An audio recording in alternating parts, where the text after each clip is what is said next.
Okay, that was a very delayed reaction for me to put that up there. Oh, here we go. All right, I got the cool Vic notification showing up for this. I know my background's very different. I got the icons behind me and everything else. I got a boom. The anatomically correct vampire skull. The molars, of course, you got the incisors, of course, rather large incisors. Pretty paste. I got a skull back there. I got crosses, and I don't know. I'm just into really cool stuff, in my opinion. Maybe it's gonna freak you guys out, but let's put the vampire skull back here. All right. Let's go ahead and play some of the debate theme music till we get started, and I wait for the link from Cool Vic. This song is called Run the Fade, and that is going to be the name of the new debate series because Dusty, I'm going to run the fade on his punk ass, and that's what's going to happen. I mean, well, you know what? I'm just throwing names out there because I'm trying to be dramatic for flair, but really, I don't call people punk ass in debates. He is one, though. But let's begin.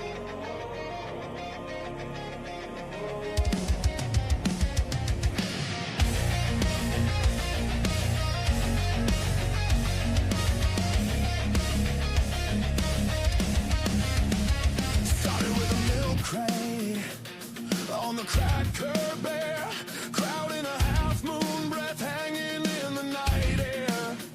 You had punchlines, I had proof in my veins. You swung with slogans I carved through the chain. They talk in circles, I talk in lines.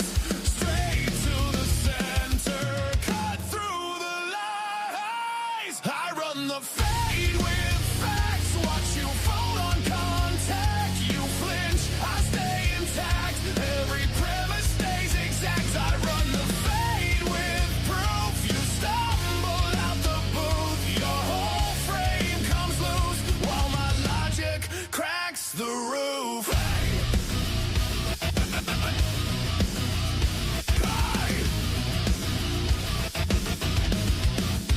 Upgraded from a street light to a ring light glare, chat scrolling like a riot.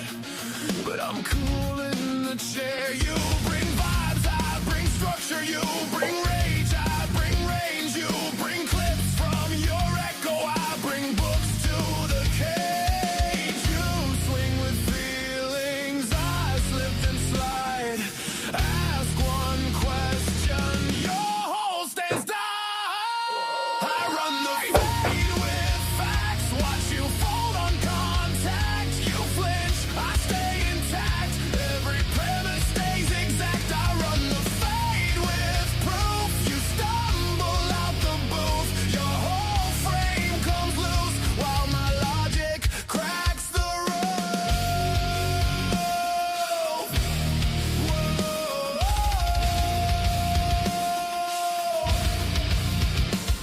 Corner kid with a backpack brain. Now the thumbnail shows my name. You brought heat, but I brought frame. Stepping loud, crawl out and shame. Just showing you guys some crazy stuff right now.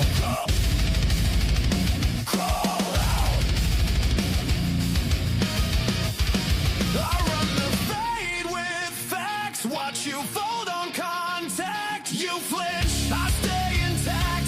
Every premise stays exact. I run the fade with truth. Tear excuses from the root. You came swinging for a feud. Got laid out by what is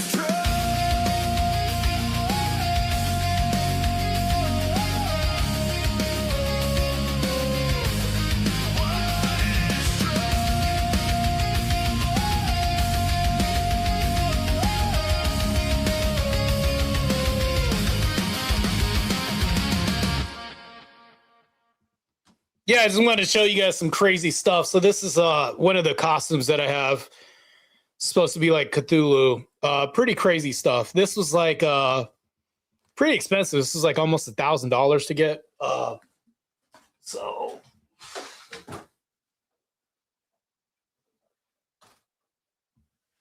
and then it comes along with these hands too, which is crazy, these webbed hands. So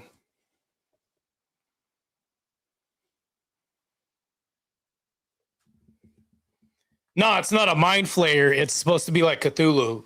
It's a really crazy looking costume. And then, not to mention, I got a lot of crazy costumes and stuff. It's like I said, I got the Freddy costume. I actually have a better costume than this. This is the really crap costume from Nightmare Costumes. I have one that looks like it's wet and the flesh looks like it's about to fall off, and it like moves with your face. It's really lifelike. Anyways, I did like a costume review a long time ago on my channel. It was like so long ago. Very, very long ago. Matter of fact, I think I have so much horror nightmare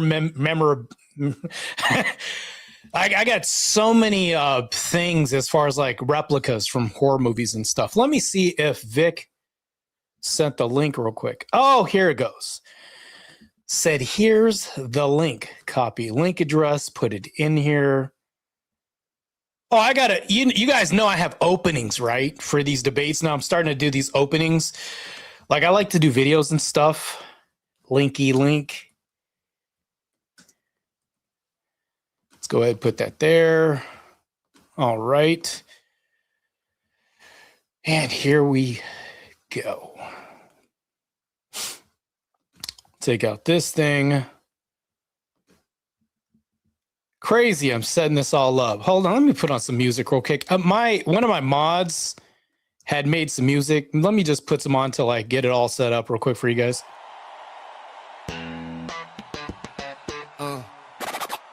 Spell it out. Yeah, spell it out, spell it out. Yeah. Spell it out, spell it out.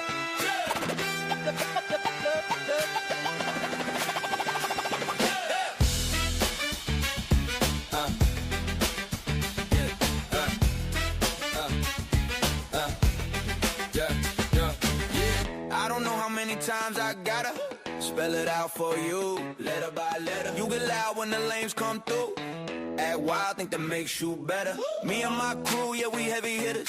Big hearts, big scars, big shoes. We ain't pressed by your little tough talk. We just press play, let the vibe ooze. You start fronting when the clowns walk in. Pretty good. I'm going to share my screen real quick. We'll be live in just a second. Here we go. Let me get my full screen going real quick and then turn off my music.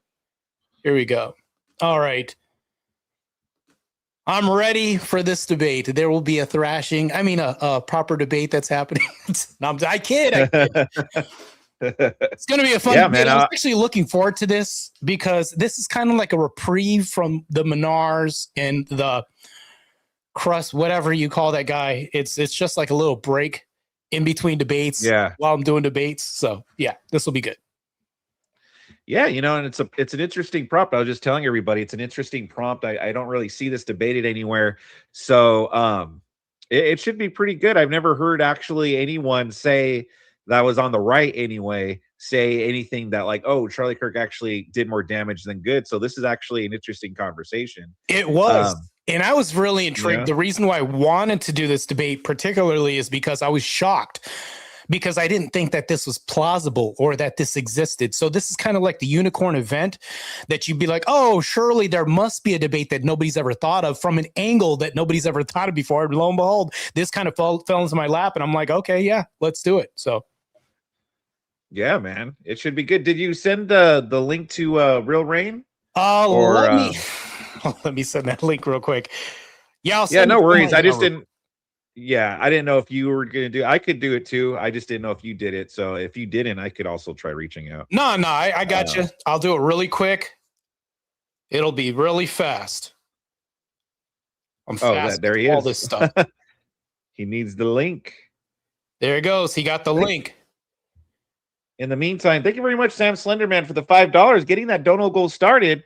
Thanks for hosting this, Vic. I'm glad there's another great right-leaning channel to host debates. Yeah, man, no problem. That's what I do. Wanted to show you something. This is an anatomically correct vampire skull. Since Emmett's on the screen right now, Count Emmett, this surely must be like an aunt or uncle. Hey, pardon what happened. He got eviscerated in the debates back in 1800 BC. But we're here now. Let this not put fear in your heart, Emmett. Just saying. Right? It's gonna give him flashback memories of his ancestors. Well, I should have given him flashbacks when I was Vlad Dracula, my intro with Minar being the Ottomans invading with the spikes up their bungholes. It was pretty base, dude, by the way. Pretty base guy. I was laughing because I saw you posted about Minar, and so yesterday I went to that stream watching Minar's like little cope stream where he was coping about you. But I gotta say that was probably the calmest I've ever seen Minar at all. Like I was like, oh crap, Minar could actually talk like a normal person. He's not just constantly yelling all the time. I just never saw that, Yeah, I was actually, and the crazy thing was I was the one that was spurging. Actually, we did a role reversal, but I was spurging. I was saying, hey, let's go ahead and do this debate on Vic's channel, me versus Mr. Work and you. Let's do it. And I kept saying this, come on, like, and then he was like, yeah, we'll do it. So I don't know if I got a confirmation. So maybe you could reach out to him and get a confirmation. That would help. So yeah, I'll reach out to him because I think that'll be good. How's it going, RealRain? Good to see you, brother. Hey, everybody. Thanks for having me on, Vic. Hell yeah, man. No problem. I was just, telling Martae and everybody that this is going to be a good debate topic. Very interesting. So I got to say, shout out to you for picking the affirmative on this one. Well, I actually challenged Martae on this because I think this is a conversation that needs to be had. With my channel, I'm offering the perspective of the people from the far right. So I don't think the people of the far right get an actual chance to air their grievances, and having spent time walking in the dissonant world of the far right, I think I need to explain to people why people go to the far right. And part of that is because of Charlie Kirk. I'm not saying it's all because of Charlie Kirk, but he did play a part in it. All right. Interesting. Very interesting. Let's do this. So, all right, Vic, well, let's I get did it share started. a video file. That'll be part of my introduction. And I was curious to how long we had for our intros and opening statements and all that. So for intros, we're going 7 minutes for the intros, and then the hour back and forth debates, followed by conclusions, and then Q&A session. RealRain, you're fine with the 7, right? I'm fine with the 7. Are there any rules or anything like that you were inquiring about? I don't know if this is your first debate or not, but feel free to ask Vic. He'll flesh all that out for you as far as like the debate rules, how it's going to function, all that stuff. So right now is the time to ask if you have any questions. Well, the only thing I ask, sorry, I got allergies. The only thing I ask is I don't want to get disrupted with Dusty's chats or anything. Just ignore it. Just ignore the comments. I do. Yeah. Look, I know how, I know Vic, sometimes pops them up. I don't want to get distracted by, emotional comments from the chat. I want to well, that's why for debates, I'm not going to be popping up any comments, and then any super chats I get, that's going to be toward the end. So yeah, but you're not have to worry about getting distracted by that stuff. I'm kind of the opposite, RealRain. So if one of those thugs goes ahead and puts a comment up, I automatically go into heat-seeking missile mode and then juggle the debate at the same time.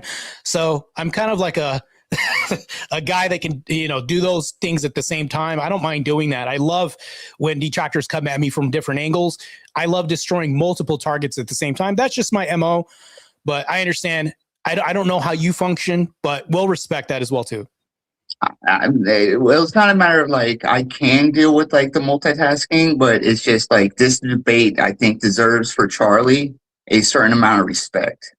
Wait, hold on. That's kind of a emotional concession, but I'll take that too. Let's go. Let's go. Okay, good. I'll respect that too. Yeah. Either way, I know it can be distracting for debaters, so that's why I don't do that no more. So, and like I said, any super chats, that's going to be saved till the end for the Q&A section. So, yeah. By the way, everyone listening, if you have any questions for the debaters, during the debate. I'll read them after. So get those super chat questions in. And with that said, let's see, who should go first? I challenged Martae, so I'll let him go first. Actually, I was going to let you go first because you're the guy that's against that. Usually against goes first in my book. Okay. It's your prompt. You're to be honest, and I can explain this for you, RealRain. It's a very controversial topic, and the reason why it's controversial, and this is my real quick, I'll tie this up real quick, Vic. I'm not going to be too long. You would be in a sense like the bad guy in this situation, to be honest, because you're the guy on the right, from what I understand. And let me know if I'm mischaracterizing your position, but you're also saying that Charlie Kirk did more harm to the right while being on the right. So this would kind of be the quintessential bad guy while being on the good guy side to some degree, right? Okay. Hey, if you want me to go first, I'll go first. There you go. There you go. Gentlemen's ask. There you go. Yeah, and plus he is the affirmative. So whenever you're ready, RealRain, we could begin. All right. Well, my opening statement. People will look at my opinion and say I'm talking about Charlie Kirk as being a bad person. I am not. The Avengers saved the world, but damaged a city in the process. Charlie Kirk changed the world in America, but that does not mean he did not hurt the right. He did things. When we look at the 2019 Groyper Wars, we cannot say that it did not affect the 2020 election. We can also not say that Charlie did not open the door wide for critics or for leftists to come in to our movement. The right wing and the far right movement has always had an issue with grifters. These grifters coming into our spaces, and when they do, they change our morals. Now, there's a lot of people in the Groyper movement, and part of the reason why the 2019 Groyper Wars happened is because Charlie preached for open debate, but refused to debate Nick Fuentes. If you can honestly say that not talking to Nick Fuentes did not cause the America First movement, I will accept that argument. But if you do say that Charlie Kirk not accepting a conversation with Nick Fuentes caused the America First movement, that means he unintentionally damaged the right. He did this by suppressing voices. Suppressing voices is what Charlie said he was against. He was willing to talk to Hassan Piker, but Vincent James is off limit. Why should we not listen to the radical right voices? The far right positions of 10 years ago are today's mainstream positions. We have conversations every day about HB1 visas. Look at the Somalian conversation in Minnesota. And we can go no further than Vic's video from a couple weeks ago, where we see that everything that Jillian Michaels feels is a leftist feeling. And Charlie Kirk opened the door for Jillian Michaels. So let me ask you this, Martae.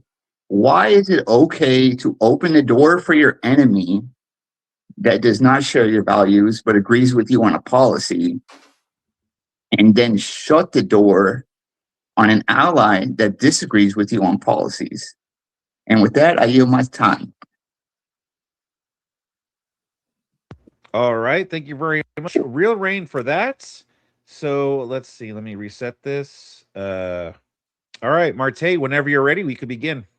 So when I'm ready, you can play that video, and then I'll use up the rest of the remaining of my time with my opening too. All right. All righty. Andrew Wilson, Let's add this to the stage. where were you when you heard about Charlie Kirk, and what is your view of the fallout from this? Yeah, I was sitting with my wife watching TV. So the thing is I remember this picture circulating around of Charlie Kirk. He was debating the incoming president of the Oxford Union. and they were all smiles and handshakes. And by the next day, this guy was saying the most insane rhetoric about how he basically had it coming. So how many of these leftists have murderous intent? When we show up to have a conversation with them. We show up to debate our views. We show up to in some way engage with them. How many of them have seething murderous intent behind their eyes, and they don't really want to do any of that? They really want you dead. And that is the biggest demonstration of that, by the way, in that one single picture. You have Anna Kasparian here, and she's talking about this. The Young Turks called Charlie Kirk a fascist how many times? The Young Turks played into this rhetoric how much? They went out of their way to do so. Rubin recently called him out for doing it.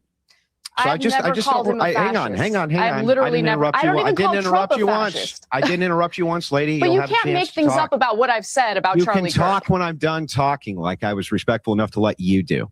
So the thing is like, yes, they do. This network does do that. And these leftists do that. And they set all the rhetoric up in the world to make sure something like this happened. And they were dancing on the grave of this guy before he was even cold. I have tweets from Destiny, which are insane. The leftists have gone off the reservation. And it's time for us to stop pretending that it's not their rhetoric which is leading to these types of assassinations, because it is. I don't want to hear about factions. All of you guys are doing this. All of you guys have the same type of rhetoric which leads to this, or the networks you work for do. We work on college campuses across the country. The only way we're going to take back the youth of this country is to storm them, and that is how we're going to make America great again. Thank you so much. You will never live in a society when you have an armed citizenry and you won't have a single gun death. That is nonsense. It's drivel. Wow. But I think it's worth it. I think it's worth to have a cost of, unfortunately, some gun deaths every single year so that we can have the Second Amendment to protect our other God-given rights. When people stop talking, that's when you get violence. That's when civil war happens, because you start to think the other side is so evil and they lose their humanity. 3 weeks ago, Blake, if we would have said that Joy Reid and Michelle Obama and Sheila Jackson Lee and Ketanji Brown Jackson were affirmative action picks, we would have been called the racist. But now they're coming out and they're saying it for us. They're coming out and they're saying, I'm only here because of affirmative action. Yeah, we know. You do not have the brain processing power to otherwise be taken really seriously. Always come into every conversation believing that you might be wrong and that you might learn something. I would encourage all of you that are intellectually honest, that are on the left, that are liberals, to know what conservatives believe better than conservatives. How would you want to be remembered? I want to be remembered for courage for my faith. That would be the most important thing. The most important thing is my faith in my life. All right, Charlie Kirk's assassination shaking some moderate Democrats and independents, even pushing them to rethink their party ties. The New York Post digging into what they are labeling the so-called Charlie Kirk effect, with voters saying they're done with the Democrats and in some cases are ready to join the GOP after seeing how the left and legacy media reacted to Kirk's killing. Let's hear from two of them right now. Jennifer Say, CEO of XXXY Athletics, a former Democrat who is now unaffiliated, and Christopher Elton, a restaurant manager from Bucks County, Pennsylvania, who says he always registered independent but is now a registered Republican. Welcome to both of you. Christopher Elton. Bomb drop. Okay, let's begin. So the left's outrage was rocket fuel for his message. In my opponent's opening, he cites the Groypers and also Nick Fuentes.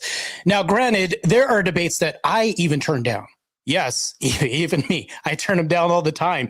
Now, the ironic thing about my opponent's opening statement here is his presence here. Now, I talked to Cool Vic before this, and we said that this is something that's unusual. It's a unicorn event, as I pointed out before this debate even started. Now, my opening statement, here's what I'm going to give you.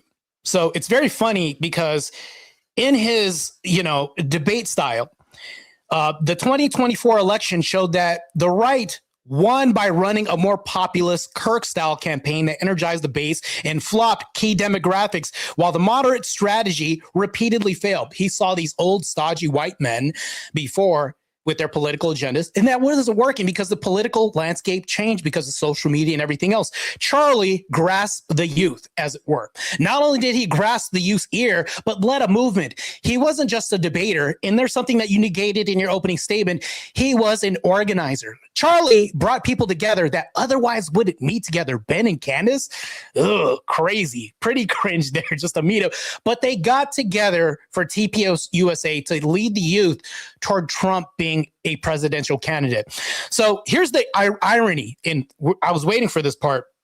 So when you say the whole thing about, prove me wrong about this whole debate with him running on this prove me wrong thing on college campuses, you're here saying prove me wrong using Charlie Kirk's kind of themed platform to even do this, which is almost a borderline concession toward his platform and his style of debate by even presence alone for you being here.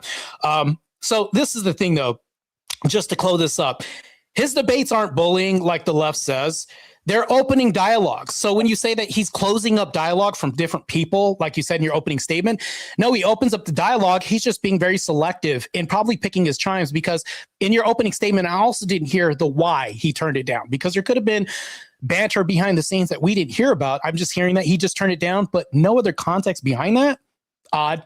There may have been a reason why. I'm pretty sure he had justified reasons. Publicist probably said something probably happened, but that's omitted conveniently from your opening statement. But I'm ready to dive into this conversation about Charlie Kirk and trying to figure out how, even though he helped Trump in his campaign, and as you saw, the two Democrats switch sides to becoming Republican from Charlie Kirk's death. His death emboldened more people to transfer over because of that and see that the left is more violent. Even in his death, he's actually helped the right too. But I'll concede my time. All right. Perfect. Thank you very much for that, Martae. Thank you guys both. All right. Before we officially begin, like I said, everybody, make sure you get those questions in. And at the end, we will be holding a Q&A. And yeah, that's about it. So, gentlemen, whenever you're ready, let's begin the open dialogue. Okay. So you asked a question on why didn't Charlie talk to Nick or Vincent James. You see, I know a lot of people are unfamiliar with the far right, but that does not mean they don't exist. So I'm going to ask you, Martae, why is it better for Charlie to have talked to Hassan Piker and introduce his audience to Hassan Piker than it would be to introduce him to voices on the right, like Vincent James and Stefan Molyneux? I'm glad you said that. And the answer was kind of already in your response when you said that to me. You said, I know people aren't familiar with these people on the right. Well, if they're obscure and he's not going to introduce them, how does this actually helps my argument? Because if you're going to not bring obscure people to your side, that actually doesn't move the needle at all, because they're obscure. First of all, a lot of people don't know about them. And as a matter of fact, a lot of people didn't even know about Charlie Kirk himself, as a matter of fact, or seen his debates until after his death. And that's admittedly on the right in most parts. This is what's happened. Well, meanwhile, TPUSA has been running, I would say, this whole shop. When he was 18, he started this up. I did a little bit of research on Charlie, young entrepreneur, by the way. But when you talk about people like Stefan Molyneux, who's more of a big name, controversial as hell, which I can see why you may want to be adjacent to him, but not fully bring him in the fold, to kind of see, because that could be kind of like an optics nightmare. Because first of all, Stephen was banned on different platforms, things like this, because of his takes and things. So it's like almost like if you have this baby, this child called TPUSA, you kind of want to make sure that it's bolstered in the right hands, and you want to make sure that nothing gets in there that can corrupt this, because we're talking about affecting the youth that you want to embolden with this ideological message towards Christianity and ethics. Okay, my response to that would be Nala. Yeah. Nala, I would say that to me, the right would say something that would say, she's reformed and all this other stuff. Now, granted, I am with you when I say that there are people that will infiltrate. But to me, I do see remnants of that remains to be seen yet. I don't see her opening up a OF page. I don't see her doing any of this other stuff. Now, like when I said that remains to be seen, but can you tell me, even now, has Nala kind of like receded back into the depths of like filth? In my opinion, with her Grinch video around Christmas, and she was trying to get her husband to twerk on camera. Yeah, that's not like OF content. We could say there's a lot of people that dance together on camera and stuff like that. But would you call that OF content? Okay, no, I would not call that OF content. Right. But Well, that's not OF content. We've ruled that out. But moving forward, it's like even Nala Ray, it's almost like you have to give people grace. And me, I'm with you. Actually, I'll even concede that with you. I'm really curious as to why they brought her on as well too. I'll concede that much to you, but that remains to be seen whether or not she's a quote unquote, as like Protestants will say, a backslider yet, because she hasn't opened up an OF account or done any of this other stuff. Meanwhile, mind you, I'm over here and I orbit the crucible and I've got a damn pass myself. I just got baptized and it's like they have to give me grace too. So I think that it's more benevolent on Charlie Kirk's behalf to bring in people and give them a second chance and redemption. Would it not? Okay. So why doesn't Nick Fuentes deserve a second chance? Well, Nick Fuentes is a little bit different because he rocked the boat of structures to where it almost caused his own demise, meaning like, so if you take Nala Ray and you do a side-by-side comparison, Nick Fuentes caused financial loss to himself, made sure that he wasn't getting paid from this, and almost like, where are you going to get income from? So if anybody's going to get infected by anything, it's not the loss of income that anybody wants. Meanwhile, Nala Ray hasn't really caused anybody to be destitute of finance. It's more like an image nightmare, I would say an optics nightmare for Nala. So it's like you have to measure the both, I would say the implications of the outcomes. Like Nala Ray would be an optics nightmare to some degree if she backslid, but Nick Fuentes, like banned, deplatformed, debanked, like that's pretty bad. So it's like, I'm pretty sure he had to weigh his options, but it's like, you also have to think about this. Nick didn't get enough time with Charlie. Charlie didn't last on this earth long enough to build the bridge long enough with him. And so we never got to see the finale of this whole episode, so to speak. So let me ask you this. If we were to go by that, Nick Fuentes and Nala are comparably controversial amongst the right. Yes. Okay. One deserves grace and an opportunity to have a conversation with. The other one does not deserve grace and the opportunity to have a conversation with. I'm confused. So there's a distinction between the two.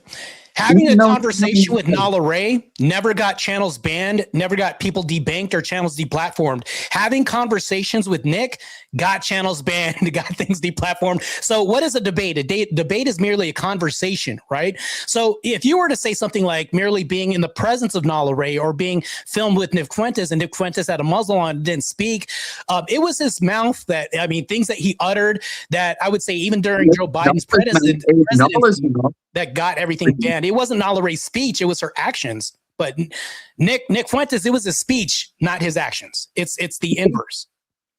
Okay, so one of them can use their mouths to do. I see where you're going with this. But that's action. Like, I'm confused. Like one is speech and one is action, right? There's still that distinction and it still holds true.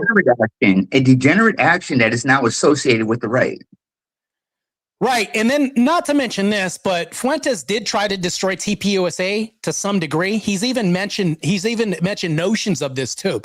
We forget to admit this as well too, but it's like, that's also true. Nick Fuentes also has not been fully vested on the Trump train as well too. While Nala Ray has conceded all of that. She said, yeah, I've converted to Christ. I've basically fully divested over to the Trump train. And I've not only spoken non-ill of TPUSA, she's done the complete opposite. Whereas Nick on his side, it's like, yeah, that's a liability because not only has he spoken not too highly of TPUSA, he's also uttered conspiracy theories towards that, which he hasn't even proven as well too, just speculation, which is bad. That's also a political nightmare, an optics nightmare, and also the deplatforming and everything else that follows suit. Nala Ray doesn't hold quite as the same precedent as he does as far as destructive mechanisms of speech. So are you familiar with why the Groyper Wars happened in 2019? You can enlighten the audience because I'm asking you. Well, hold on. Groyper War started, and I'm pretty sure that there was a lot of suppression that happened during the time. Am I correct? Well, because of the suppression. Well, no, the leading cause broad generalization. No, the leading cause of the Groyper War 2019 was Charlie Kirk had an employee called Ashley St. Clair. I know you all are familiar with her because she's the richest man on earth's baby mama. He took a picture with Nick and posted it on Twitter and then fired her for that. So what happened after that? Charlie, I'm going to use my words carefully, but Charlie did doing that, Nick perceived as a personal attack. You cannot say that it wasn't. So when you say like Nick attacked Charlie Kirk for no reason or didn't have a reason to, that's kind of disingenuous. Nick had a reason to. So that would actually be more of an argument for why Nick caused more damage to the right, not Charlie Kirk, would it not? Well, not necessarily when you look. Come on, bro. Well, you got to look at the effect of the Groyper War, because at the end of the day, there were many people during the events of the Groyper War where Charlie shut down conversations about Israel. Did he not? Well, but here's the thing, though, is there's a lot of speculation. Like that's a kind of a yes or no question. Did Charlie shut down questions about Israel? No, he didn't shut down. He may have, but we don't fully know that. So it's not really a yes or no question. The reason why I can say that, I can point out a resource for you. So on Patrick Bet David's network, he talked about Israel, but then he also didn't want to talk about Israel on other platforms. So it's a mixed bag. That's why it's not exactly yes or no. One of the things that he said before he passed away, God bless his soul, was he spoke about misaligning with Israel and kind of pulling away. So he did talk about Israel. So I kind of almost contradicts your whole point when he did talk about this on Patrick Bet David. And then I'm talking about during the Groyper War. If you're unfamiliar with the Groyper War, that's fine. Well, no, I'm asked. So, I mean, we could talk about the Groyper War, but I don't see how that's not a Nick Fuentes caused more damage to the right than Charlie Kirk caused more damage to the right conversation, how that's not going to lead down that trail. Because if Charlie would have accepted open dialogue with Nick Fuentes in 2019 about the far right's issues with Israel. Yeah, but do you understand that's tantamount to blackmail? If you don't talk about this repercussion will happen to you. That's basically what that amounts to. You know that, right? That is like that's not Charlie Kirk, then, if that's the case. That is like a gross mischaracterization of what I'm saying. Can you clear that up for me? I've been asking you to clear this up for the audience so they can hear that too. I'm saying Charlie always said he was open to debate, right? He was open to. So here's the thing, though. If I tell you, I'm sorry, but you have to let me, you have to follow my logic if you're going to ask me these questions. Yeah, but I'm going to ask you questions, and follow your logic, but also I have to kind of clear things up at the same time, and we have to be transparent here. So while following your logic, I'm just not going to bite random bullets at the same time. Here's the thing, though. If we follow your logic down to this Groyper movement can you explain how it's Charlie Kirk, by his own admission or his own actions himself and not anybody else's repercussion, causing damage to the right? Let's just nip this in the bud right now. Okay, ask that again. I'm sorry. Oh, you want me to repeat it real quick? Yes, please. Okay, I'll make this really concise for you. So if Nick wasn't present, I'll give you a different scenario. If Nick never existed, would Charlie have more damage to the right? In a way, I would say, in my point of view, yes. Oh, so it's not Charlie Kirk that caused damage, bro. You said if Nick Fuentes never existed. Yeah, if Nick Fuentes never existed, would Charlie Kirk cause more damage to the right, which means that he's the common denominator causing damage to the right, not Charlie Kirk. You see how that works? No, your question doesn't make because if Nick Fuentes never existed, there would still be a far right movement that Charlie Kirk would have ignored, which would have then actually led that would be an assumption. More damage. We don't know that. question does not make any sense. It doesn't. It does, and I'll even clear this up. I'll give you a hypothetical. You're literally saying if if a gun doesn't exist, is that person still a murderer if they take a life? It's harder to take a life, right? That doesn't even. There's no weapons, and there's a gun present, and then there's not a gun present. Meanwhile, Nick is present, and he's Martae, you're really confusing this. This debate is not Nick Fuentes. Well, you're the one that brought him up, bro. I brought him up, but that's not who the debate about. The debate's about Charlie Kirk. Okay. You asked a question. You see what you just did? So no, you asked Vic. Can you please explain this? Like, I am saying, if Nick Fuentes never existed, the damage Charlie Kirk did to the right would have been the same, if not more. Okay. That's can you explain how it would have been the same absent Nick Fuentes? Okay. That's really what I'm asking. Because you guys don't I don't think you're understanding. The far right messaging of Nick would have been there. Nick is an entity. Nick is just a person. The far right message goes back years. Right, I hear you, but can I get a demonstration of how this would have happened without an empty assertion or an assumption? Okay, well, because you're just assuming this, and I'm not going to bite the bullet unless you could demonstrate a person or an action that would have happened, or somebody that's uttered a statement or a source or something like that. Because you're saying that if Nick wasn't there, some random person would have just filled in the shoes, and we don't really know that, because just like I'm at the behest of that question, you're at the behest of the same question too. Vincent James was there before Nick Fuentes was. Vincent James was saying this same thing. Like Nick Fuentes, and we can even say Richard Spencer. Like, Nick Fuentes is just an entity. The damage that I'm telling you that Charlie caused was by ignoring the far right. So hold on, you're saying that the damage he caused was other people's actions?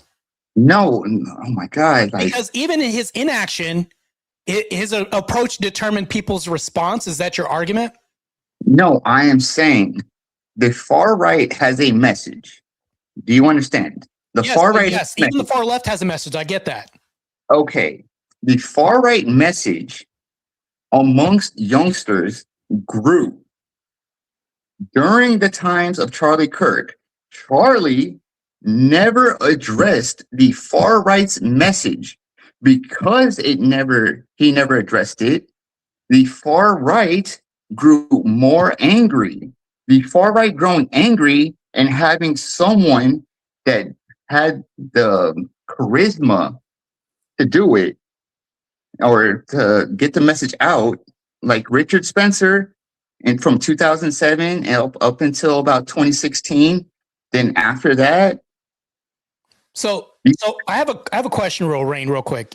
I know you're going a little bit of a diatribe right now. Do you think that most people know who Richard Spencer is if you ask them on the street? Yes, he is one of the most prominent. He coined the phrase alt-right. So I don't think a lot of people know who Richard Spencer is. And then there's a lot of people who don't know, believe it or not, who Nick Fuentes is. They don't even know how the Graper movement got started. If you're in this debate, you have to explain it's okay if you don't know what this is. Well, if you followed the trail of logic, then it would be okay to not know who Richard Spencer is, which a lot of people don't know this. In regular secular society or even religious society, a lot of people don't know who some of these people are, which means that they're probably not as incremental with this group. But here's my point real quick. Let me get to my point. This is my main point. Do you think that Richard Spencer's movement or the Graper movement was in alignment with TPUSA or the brainchild of Charlie Kirk? I think Nick Fuentes' message was because he was an America First, pro-Catholic, anti-degeneracy advocate. He was saying, hey, Charlie, why are you inviting these speakers on and not inviting these speakers on? That was like Nick Fuentes' main question. Well, that sounds like he's the antithesis of TPUSA. If he's saying no, you shouldn't run it like this, he doesn't sound like he's in alignment if he's speaking like that. No. Okay, I have a favorite football team, right? Yeah. And I can question their decisions, right? Yeah, of course. Okay, so saying like, hey, like Charlie, like this is the right wing is about. You're doing kind of things that the right wing is not about is something that we should be able to question. So it's one thing when you question things, and then it's another thing when you start calling people like puppets of Israel, which Nick Fuentes have done. When you start demeaning kind of the TPUSA, lowbrowing them and making all these comments, which Nick has also said. So there's a lot of things that I can pull up right now in the middle of this debate, which show that he was the antithesis of TPUSA. Just because we're in alignment, matter of fact, just because we have Protestants and we have LDS doesn't mean that we're all Christians, right? Even though we both believe in Christ, even though we both believe in the same mantras, whatever this is, we're not in alignment, right? Right. Right. So if Nick was saying, no, I don't like the way you're running this, you're a puppet for Israel, you're doing all this. Yeah, that's not alignment, bro. Right. But those were genuine concerns, right? Yeah, you can have concerns while not being in alignment, right? Okay. So we can have alignment. Okay. So you can disagree. So we are on the right able to allow people that don't align with us in terms of religion. We can have disagreements on people that disagree with us on terms of sexuality, but we can't have people that disagree with us about Israel and then we're unaligned. I don't understand that. Like, so there are things that we got to flesh out too, because it's possible that we can have disagreements with people and not let them up for conversation because we have a wall up. Matter of fact, Trump's whole premise of like build the wall and all this was to have an absolute barrier from certain things that are incompatible with culture, which Nick, very abrasive as this guy was, and Richard Spencer as well too, with their rhetoric, does not fully align with TPUSA. So if you're talking about Charlie Kirk not letting them up, this whole thing boils down and I'm going to make this really concise for you. This whole argument at this point sounds like what Nick Fuentes and all of them did as a response to Charlie Kirk's inaction did harm to the right more than Charlie Kirk's message or anything he's ever done. Sounds like your argument you're making is like his inaction caused more damage because he's not letting these people who he's kind of wary of because they caused damage to platforms and everything else in the past because of their controversy. Like, to me, this is more like a Nick Fuentes and Spencer caused more damage to the right argument than anything else, to be honest with you. Okay, so let me kind of rephrase my position. I would too if I were you. Would you say talking to Hassan, introducing your audience to Hassan, Vic, you, Martae, you guys have bigger platforms than me. You guys would not invite people on your platform that you think could corrupt your audiences, right? Yeah. Well, if their message is incompatible with what we have, it would basically turn us into a walking contradiction factory. Like, so it wouldn't be an absolute, but we risk that, right? So why did he talk to Hassan? Why did he talk to Kyle Skrzynski? So right now we're in the realm of like speculation because you're asking me why it means that you don't even have the answer either. No, well, I don't have the answer. Right. But so you're at the behest of the same question you're asking me, which means that this is like a non-essential question to the debate now. It just became that. Okay, so why talk to someone on the left that we all agree that Hassan is on the fringe of the left? Yeah, he is, but we have like, so there's different categories of like left. There's like the non-threatening left, the laughable left, and then there's like, you're probably going to get me demonetized left, right? Oh, okay, but we can admit that Hassan is on the fringes of the left. Yeah, I mean, I would debate Hassan, but then there's people that I wouldn't debate. Rob Moore has stated several times, I'm not debating Destiny because I don't want to give him airtime because he's a net bad.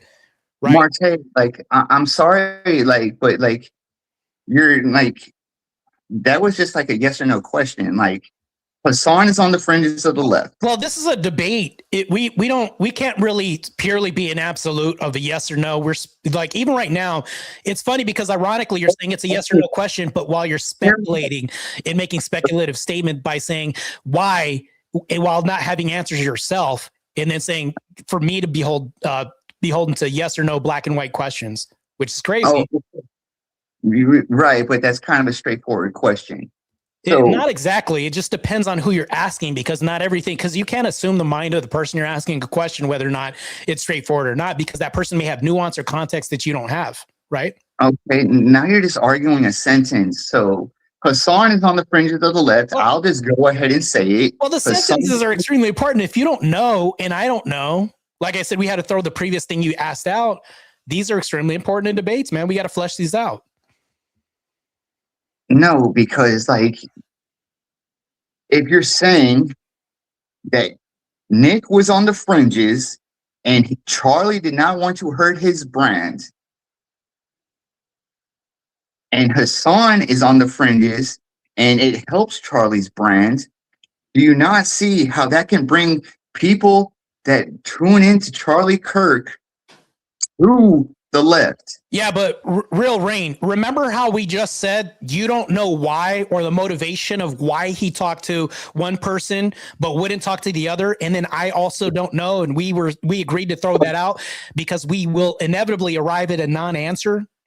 Right, but like you're kind of like just kind of steamrolling like what I'm saying. Well, no, because I don't want this debate to turn into a speculative debate, because we're not going to get anywhere if we just speculate, if we don't have any pure knowledge of who thought what, or an absolute, something close or adjacent to an absolute, which is not what you're arriving to when you say, well, you know, it's going to turn people away, even though we don't know the whys. Like to me, that doesn't make any sense. I would rather get to hard facts, proof, and sources in a logical entailment in this debate, rather than just a speculative entailment of like who could have, may have happened, if it happened. That's not a really good, strong position to hold for anybody. The whole premise of this debate is subjective. It's subjective, but so we have to be willing to address subjective questions. So just saying that, like, right, but when you get subjective questions, you're going to filter out everything, like the what ifs and the may, might have, could have happens, to like, this is what did happen. This is like, that's the purpose of debate, to filter everything down to the grounding foundation of like, hey, this is what is claimed, this is what is happening, and that's what ought to happen. That's literally what all debates boil down to. But it's like, if we're in speculative territory and we end up in this, all we're going to be in is what if land, and we're going to have this circular argument, and that's just going to end up in like what if land. That's it. We're just going to be stuck there. Right, but this whole debate is on a what if. So like, no, it's not a what if. We have to look at the facts. So remember in the beginning intro video that I showed, there were two anecdotes, and I know anecdotes aren't like strong evidentiary claims that I'd say. Those are two Democrats that switched sides to becoming Republican shortly after his death, because even in death, he emboldened the left to switch to the right. That's not like speculative at all. They actually did that. Well, like, the thing is that like I'm like really trying to like get across to you, and the point I'm really trying to get through to people, and I think people in the chat are understanding what I'm saying, is Charlie spent a lot of time, and you want an objective fact? Here's an objective fact. Charlie spent more time talking to people that celebrated his death than he did talking to people that mourned his death. If you are looking at this from an optics point of view, why would I want to be on a team that openly talks to people that celebrate my death rather than people that mourn my death? That's kind of crazy, because ironically, Christ talked to more people that celebrated his death than and the reason why this is tangential is because he had a Christian ethical foundation. Charlie Kirk did. He was a representative of Christ, so he said, a figurehead of this Christian national movement that he wanted to push.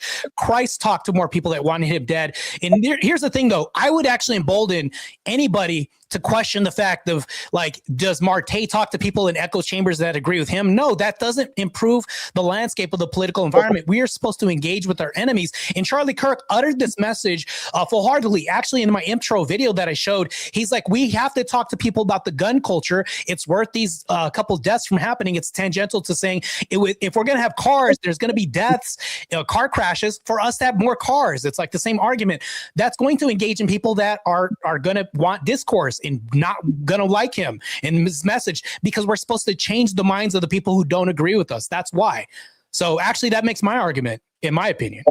Okay. So we have to change the minds of people that disagree with us. Yes. There's no way you can do this, because if you're saying that it's bad talking to people that disagree with you, that actually makes my argument, because I'm like, yes, we're what are the trenches? If I tell you I'm going in the trenches to fight these degens, that's literally what we're called to do, bro. Well, Martae, like, we're supposed to talk to people we disagree with, and we are talking to people on the other side, and we are not talking to people on our side that disagree with us, then aren't we kind of doing some damage? Well, don't you see how that can be collateral damage? But do you understand how that's still speculative? Like, that's just speculation. You're not giving me a demonstration of, like, here's the thing, though, that would help you out. If you, and I'm not, this isn't my ego. Fair enough. I'll give you some concrete stuff. In 2024, Nick Fuentes told the Groyper Army to not vote for Trump. So we can sit here and say in 2016, Trump had this many votes. In 2024, he had this many votes. When we take account for the Groypers that did not vote for Trump, we can see that there's probably a difference. So that is a number that we have. Right. Okay. So you got that number. But here's the problem with that analysis, is that actually emboldens the argument of Nick Fuentes did more damage to the right than Charlie Kirk, because if Charlie Kirk was fighting Nick Fuentes, who said, let's not vote for Trump, that literally proves my whole point. Another claim of saying that, hey, if Charlie Kirk was fighting for the good of Trump being a president and Nick Fuentes was the antithesis of this, this further shows that he is not in alignment with Nick's message, and why Nick probably wanted to pull away from him and vice versa. Well, let's also look at the fact that Trump is one aspect of the right. He is not the embodiment of the right. Right, there's different factions. I can agree with that. Yeah. Okay. Did in the 2022 midterms, did the Republicans say we are going to have a red wave? Yeah, this was uttered in mass. I heard that too. Yeah. I'll concede that. Did we have a red wave? I mean, Trump won the presidency. Well, I'm not talking about 2024. I said in 2022. Did we have a red wave in 2022? So when you say the red wave, there was two distinct factions that talked about a red wave. Which one are you talking about? And can you describe what this red wave is? The 2022 red wave was where we were the right was supposed to completely dominate the left in the midterms. Are you saying that when Nick Fuentes and his followers felt betrayed by Trump, Kirk, Shapiro, and all the TradCon Inc., can you say that that did not have kind of a effect? That would be speculation on my part, and I'm not here to just speculate. I'm here to just get to like numbers and facts, and if there's logical, the numbers and facts show that they lost. They did not have a red wave.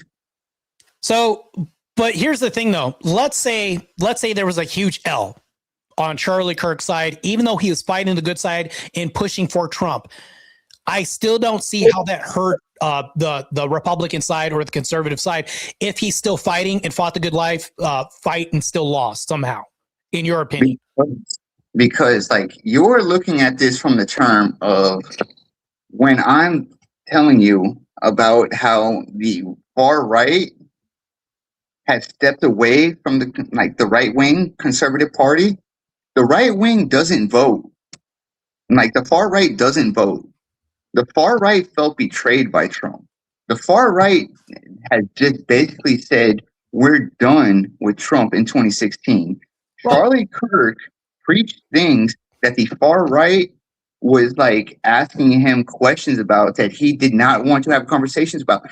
And if you look at one of his last conversations with Ben Shapiro, I think the video released on the day of, or like September 9th, if you look at that video, the questions Ben Shapiro was being asked by Charlie were questions the far right was asking Charlie in 2019. So Charlie's unwillingness to talk to those guys alienated them. You're saying he brought people in. I'm saying you can bring in 2 voters from the left, but if you're losing 4 voters from the right on the back door, what does it matter? Yeah, but hold on though. This is an unfalsifiable claim, and the reason why is because you can't demonstrate like that it was 2 people or 4 people or how that happened or the entailment. You're just saying, oh, this is what happened, but I'm not hearing a demonstration of like why. There's no context. You're just going to give a broad assertion. Still, we're still at this assumptive realm that you're at right now of saying, well, no, that's the reason why they lost, but not telling me how or why. Okay, would you say that Charlie propped up the rhinos in Congress? I don't know. Like, cause like let's say Dan he did Crenshaw. or didn't. What would that have to do with anything? Dan Crenshaw. Yeah, like let's say he did prompt up Dan Crenshaw, and Dan Crenshaw was, because we all make mistakes sometimes, and Dan Crenshaw was a net negative, and that happened. Like that would be a drop in the bucket compared to everybody else that he prompted up, especially the whole youth who he amassed to vote in Trump's favor. So I think that's what 1v like how many others? Like you see how the speculation works. That's why I don't want to get into this arena, because all we're going to do is just have this circular argument. Well, then then I guess we're just both at an impasse, because like this whole debate is about an impasse. The reason why we're not in an impasse is because I can demonstrate how Charlie Kirk was effective. One of the demonstrations I had was that, and I could show a poll how many liberals converted to the right after Charlie Kirk's passing away. And then not to mention this. Right. But you're talking about after death. Well, no, this is still. I'm talking about when he was alive. No, the prompt isn't when he was alive or dead. This was Charlie Kirk, meaning like him as a whole, right? Because you notice how there's no context about when it's Charlie Kirk. Okay, but if he is bringing in former leftists to our cause, Jillian Michaels. Vic just did a video on the Steven Crowder, Jillian Michaels. If we are bringing in leftists that don't share our values, we are letting leftists infiltrate our positions. We are letting leftists that we allow in to say, hey, like, let's disavow this guy. So the very funny thing is like, here's the problem with this. If you looked at the beginning of my intro title, and Vic already knows this, but I'm going to appeal to the moderator a little bit. I know this is kind of a cheap move here, but I have to. He's covered Anna Kasparian to where he even said on his podcast saying, well, I know she's not a complete lefty. She's moved over to the right. But here's the thing, though, that you're going to run into your Andrew Wilsons and everybody else who's going to vet these fucking people out and eliminate them, because they're going to get confronted by people like me, like people like Rob Noor, like Vic and everybody else who are on the right, and be outed. Because even then, when you had, what's that blonde woman who got outed as a covert feminist, that's going to happen. We still have vetters like, if Charlie Kirk was still alive, he'd vet people, but probably not to the degree of your Andrew Wilsons, me, Vic, or anybody else. We are still seeing examples of people vetted. So we'll allow infiltration, but it's not going to last, because these people get called out, vetted, and exposed. And guess what happens? It makes us look even better. So I would implore more liberals try to infiltrate our network, and we're going to have the same firm, fair, and consistent stance as we always do by vetting them and kicking them out like we do. Well, okay, so we have people that vet, and that's what you're saying? Yeah. We have a good stronghold, actually. We have a good front. There's few of us. We need more on our side, but that's what Charlie Kirk was fighting for more on our side. I was actually emboldened more, and this is like a super anecdote. I want to follow that thought. Yeah. What would you say about Lauren Southern, who rated her? You're gonna have people go through the cracks and all this other stuff, but what happened to Lauren Southern, by the way? What was the outcome of that? Lauren Southern? Yeah, what happened to her? What was the outcome of that whole situation? Well, she ended up kind of betraying us. I'm not going to make any. And then what happened? She got outed, booted. Wait, that's her message. Being the same entailment that I talked about. So we are a self-cleansing system of people who are Christ believers, who are Christian nationalists for the majority. And not to mention this, but we'll see snakes, we'll allow them in, but then they'll provide good examples for why you should further move to the right, which is what Charlie Kirk's whole mantra and message was all about all along. Okay, so if Nala comes out tomorrow and says, I'm going back to OnlyFans, I don't like this grift. Yeah. Are you going to say Charlie Kirk was wrong? No, I wouldn't say he's wrong, and I'll tell you why. Would you say that Jesus was wrong because he allowed Judas to come in a circle?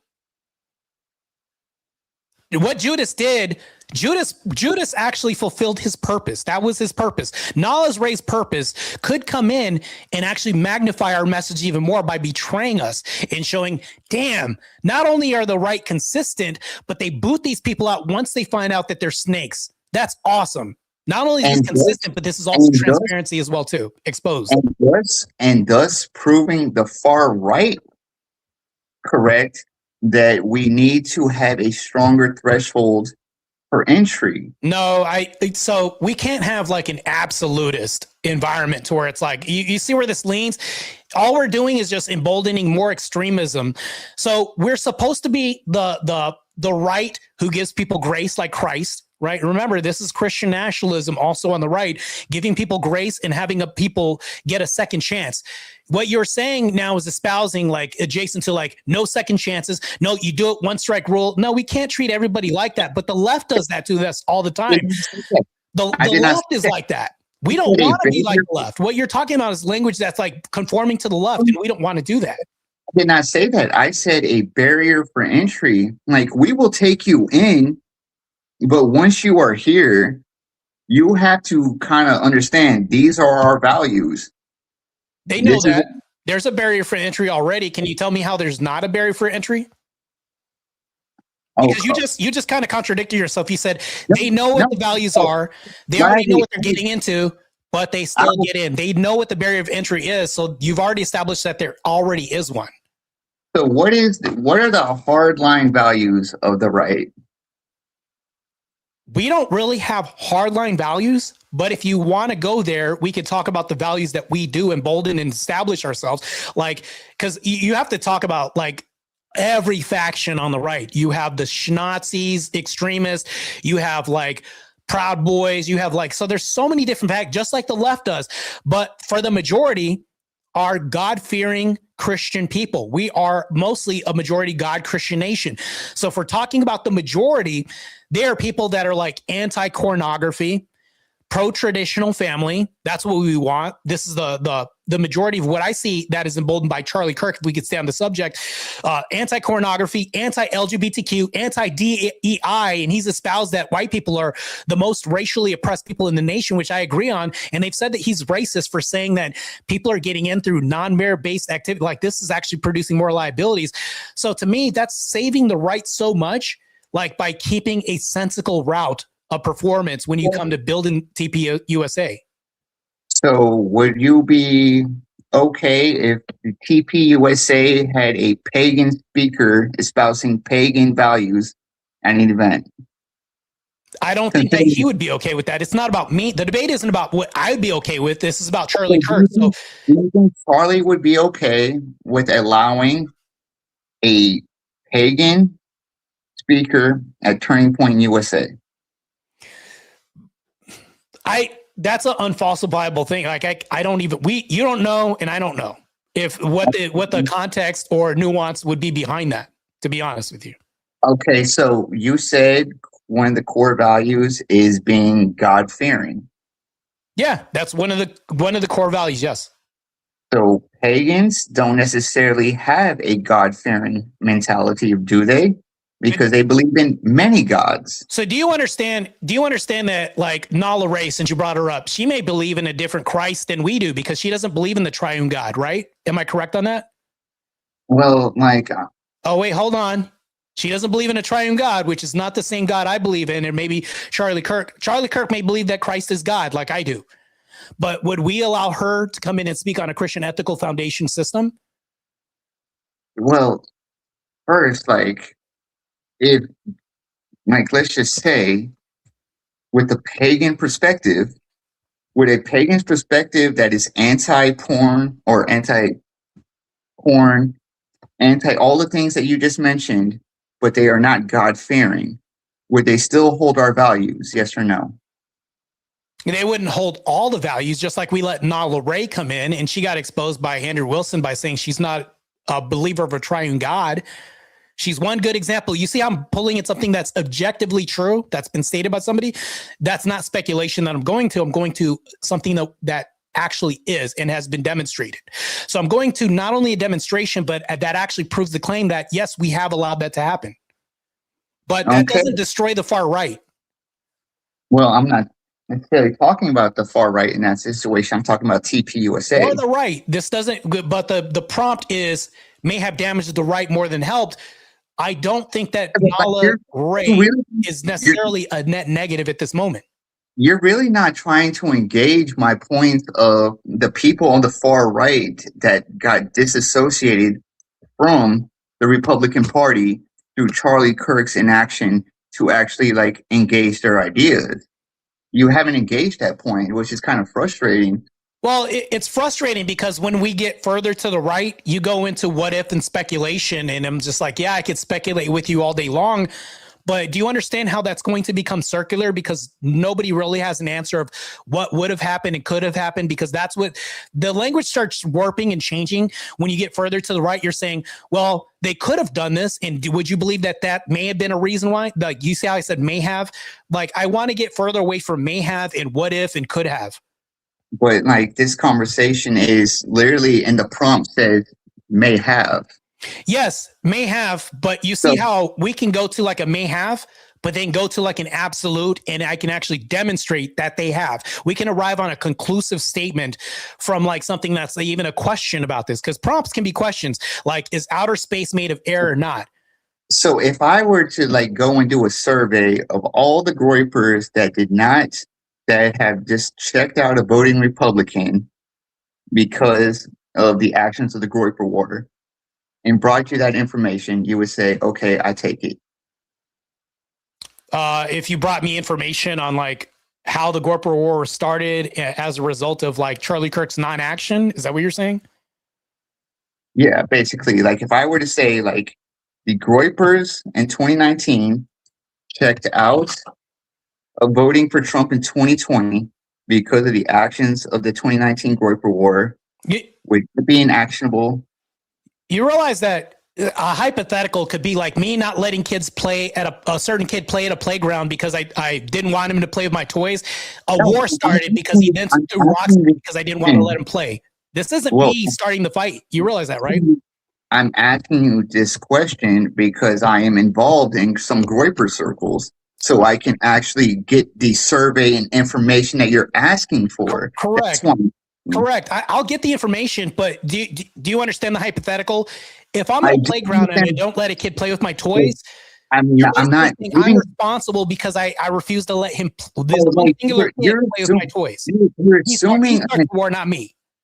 You're assuming an intent with that question. No, you're doing the same thing when you say.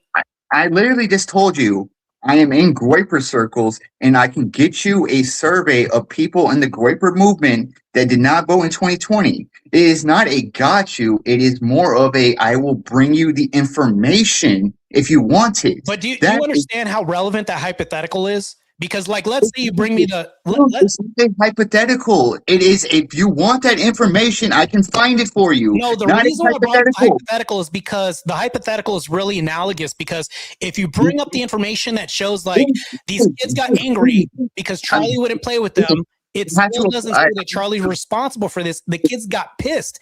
It wasn't Charlie's fault that they got pissed. Their reaction is the causation. Because, like, you're misconstruing everything I'm saying. I am saying you want data.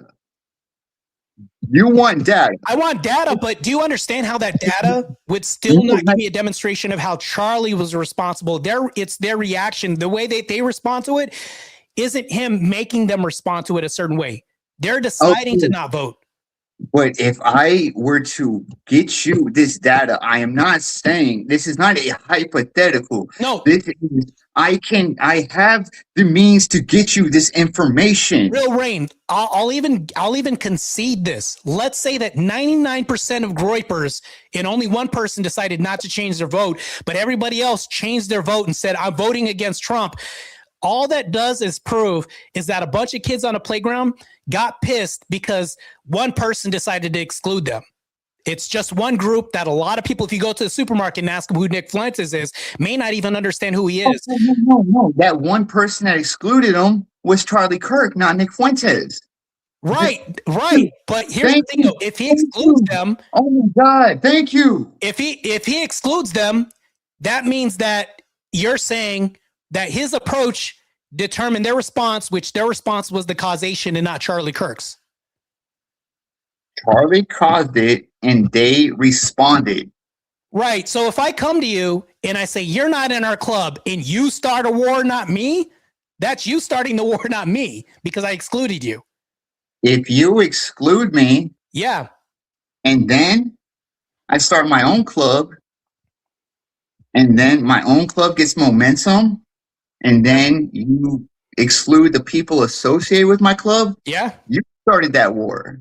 No, wait, hold on. That makes no sense. So I started the war by excluding you? No. I made you guys fight me? No. You guys, that's not direction. That's just an emotional response to non-inclusion. That is not what I said. I said, if I start a club, let's just say you're club Y, I'm club X. And you start messing with people in my club, right? My club. You start making jabs at my club, and my club says, F you. You started that war. So I left your club. So you're kind of smuggling in language here by throwing jabs. When did Charlie Kirk throw jabs at Nick Fuentes? I mean, where do you want me to start? So he didn't exclude them. That was the jab? Well, remember when I told you about the Ashley St. Clair situation? Yeah, all that is exclusion. That's not him making a statement by saying, I hate Nick Fuentes or F them. That is punishing a mutual. That's like me. Okay, me, you, and Vic. Back to exclusion. That's it. Me, you, and Vic right now, right? Yeah. Me and you, we're beefing, and then me and Vic go and hang out, and then you say, Vic, F you, you're an a-hole for chilling with that guy. I'm done talking to you because you hung out with Rain. That means you started with me. I'm glad. Well, let's run with that. Let's run with that train of logic. Let's say that you and me are beefing, and then Vic goes into the analverse and chooses you, right? Let's say this happens and the portal to the analverse opens up and you walk in. I don't know what realm of reality Vic would willingly walk into the analverse, but let's just say that this freakish thing happens, right? I wouldn't attack Vic. I'd only attack you if you and I were beefing. I would never attack him. I would just disassociate. So even by that, by proxy, this isn't Vic causing the war. Okay. You see how that works? Vic's not causing the war by disassociating with me. No, like because you kind of just like misinterpreted what I just said, because I said, if you stop messing with Vic because he talked to me, you basically threw a jab at me because you're saying, hey, you mess with that guy, I'm not fucking with you. No, that's not a jab. Do you think that's a disassociation's a jab? If you were going to be willing to not talk to a mutual friend over me and the mutual friends connection, yeah, I would view that as a personal jab. You realize that's just an emotional argument. That's not really a logical reason to start a war, right? Well, do most wars start over logic or emotions? That's unfalsifiable too. We don't really actually know the answer to that. Did the founding fathers start a war because they logically felt, because they logically were mad at the Brits, or because they felt a certain type of way? Well, here's the thing though. If we're going to start like the Boston Tea Party because we don't like taxes, or we're going to just dump tea in the ocean and say, no, we're going to just split ourselves up by hold on real quick. We're going to disassociate from British colonies, the original British colonies and all this because we don't like the taxation. That's not starting a war. All that is this disassociation. What you're talking about in your version of this, it's like because we disassociated in your version of reality in a different dimension, England attacks us because we don't want taxes anymore. So they come here and start bombing the United States. That's in your version. In my version, which is reality, we just disassociated and we developed our own colonies and everybody lived in peace. That wasn't a reason to start war. Okay, but like what you just said, right? They threw the tea into the ocean because they did not like the taxes. Like is a feeling.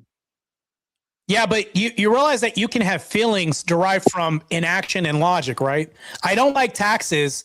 You see how that works? I don't like as a feeling, but I don't like something that's objectively true that happens in reality, that I'm being penalized for.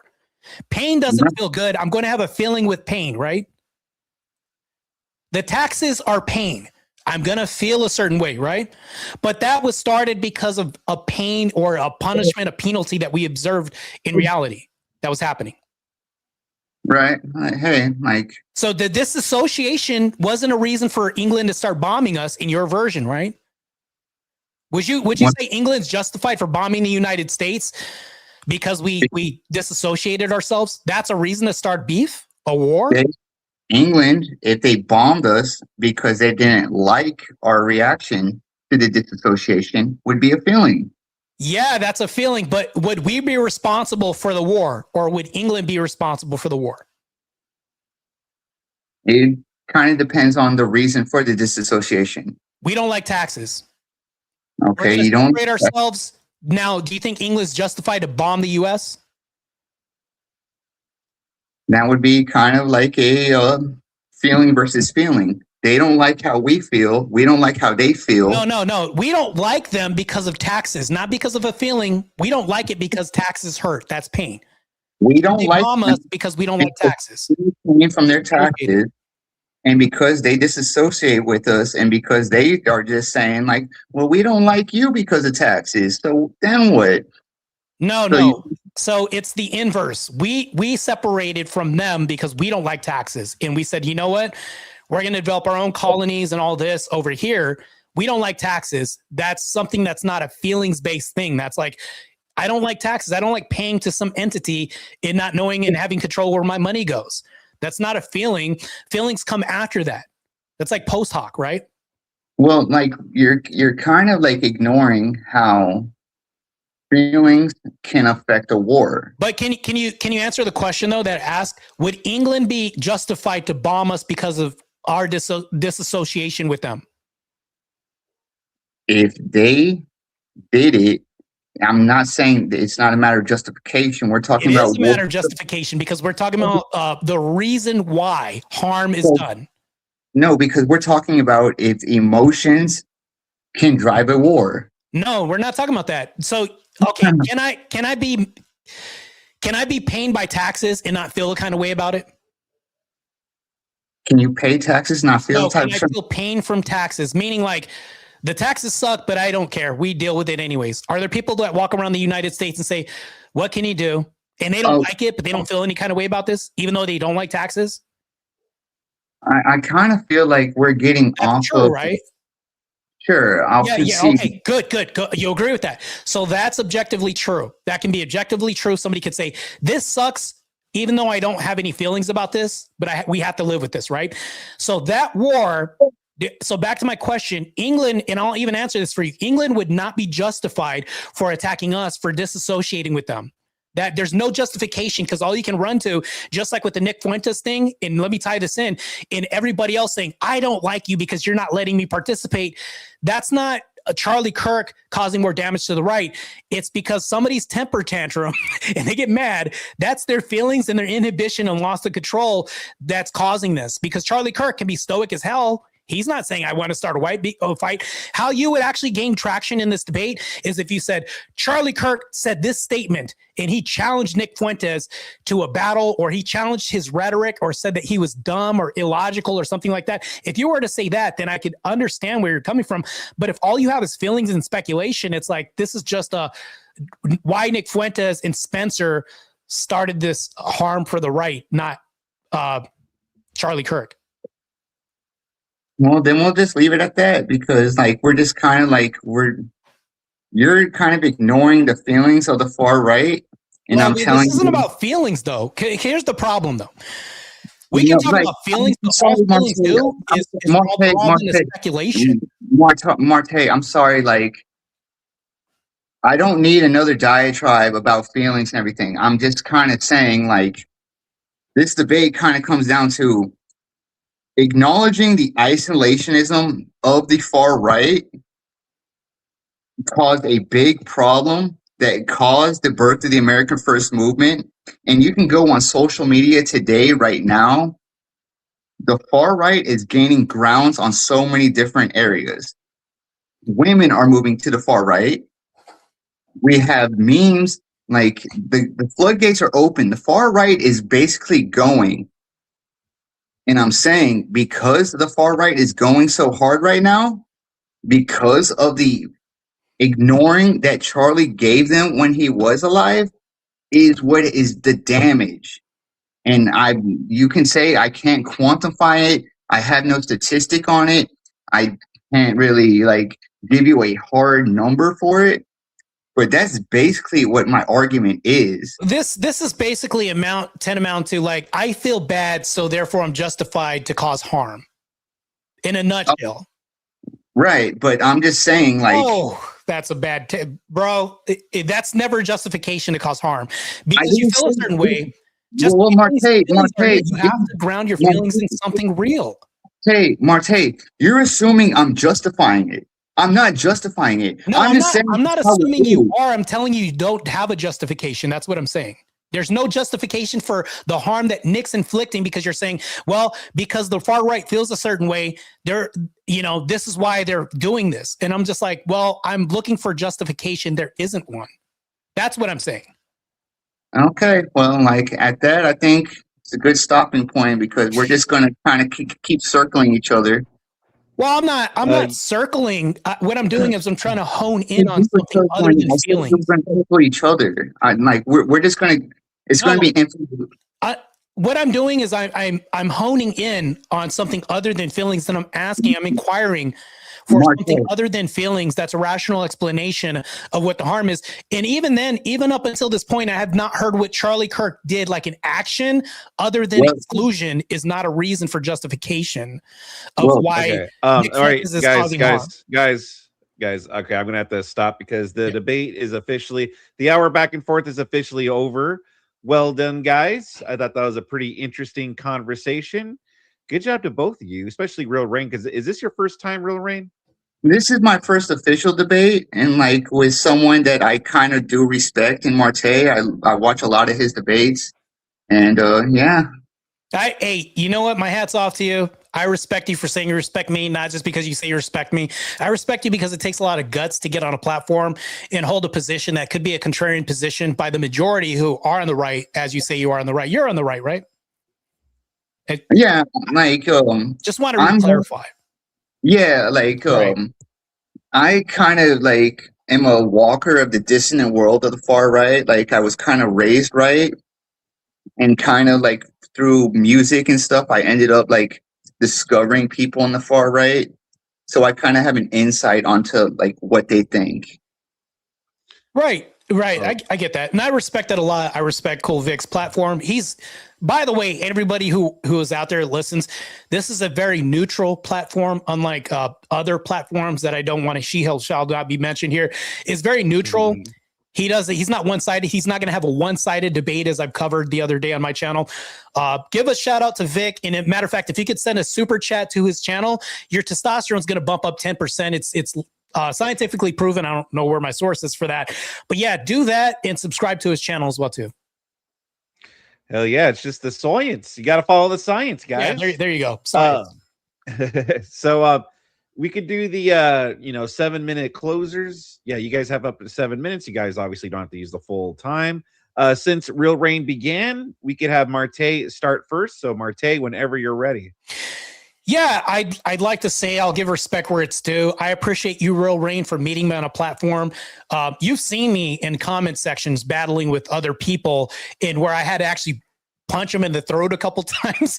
But it's like with you, it's like you're not giving me a reason to have such vitriol like I do with some other opponents. And I respect that a lot. We had an engaging conversation, and I do appreciate the spirited exchange, the back and forth. Here's the thing that I'll end on. Just speaking directly to the debate in itself, I was looking for like a justifiable cause. There's two things I was looking for. I was looking for what Charlie Kirk did directly to make a justifiable cause for him destroying the right or causing harm to the right. But instead in this debate, I got like, oh, because I excluded myself from people who may have been a liability, maybe that justifies why other people had attacked the right even more. To me, I don't think that's a justification. Even when I talked about the school playground of me excluding a certain kid, but he hit me in the rock, like that doesn't justify me getting hit in the rock or my movement getting rocked because I said this guy's a liability. I just don't want to talk to him. It would be more of like a causation if I said, I don't like this kid. His mama's a something monkey, a pea monkey or whatever. It said some racial epithet. Like to me, it's like, yeah, of course. Now we have an emotional justification, maybe, but even that wasn't justified or even stated in this whole debate. But even then, when we looked for like a reason why or like an action, there was no action stated in this whole debate. What Charlie Kirk did, it then delved into what he didn't do. And I'm just like, you didn't do anything. And that's the reason why you're damaging people. I can see that case. Like if I didn't save a life, if somebody was going to die, am I in action to prevent a grape of a minor or something like that happen? Now I'm complicit in the event, but that's neither even close to what happened. It's like, there's a lot of context and nuance that wasn't even established here. We don't have the why. Unfalsifiable claims as to why he excluded people or how. And I was listening to intently for like why he excluded people. Maybe you even had an answer. I don't have an answer. You don't. And we'll probably never get answers on that, which leaves everything to speculation. And the debate was just a speculative debate when we leaned further on the right. But the closer we went to Charlie, the more innocent he started looking. But the further away we went to other people like Nick and Spencer, the more guilty they started looking as far as damaging on the right. And that's where I'll end my closing statement. That's it. Well, all right. Thank you very much, Martae. Hold on. Let me reset this real quick, Rain. All right. Whenever you're ready. Well, I'm just going to keep this short and simple. Martae, I wanted to talk to you because I wanted to challenge myself. I thought this was a debate that I knew it was going to be controversial and I would be fighting uphill, and you are someone I respect in the space and someone I kind of like felt like would understand my position without viewing it from the position that I'm talking bad about Charlie when I'm just talking bad about what I perceive the things he did were. I do think Charlie Kirk was a great man. I do think that, there was some collateral damage done. I just want to thank Vic for having us on the platform. I want to thank Martae. I want to thank the chat. I know that a lot of the people in the chat are like, some might have understood me, some might not have. But I just want to say, like, sometimes inaction is an action. But at the end of the day, I'm going to do something that Martae is probably not used to hearing. I'm just going to concede. Because I think that this is something that the debate space needs more of. There needs to be more of, I am wrong, you are right, or my argument was not as strong as yours, and I will say, Martae, my argument was not as good as yours tonight.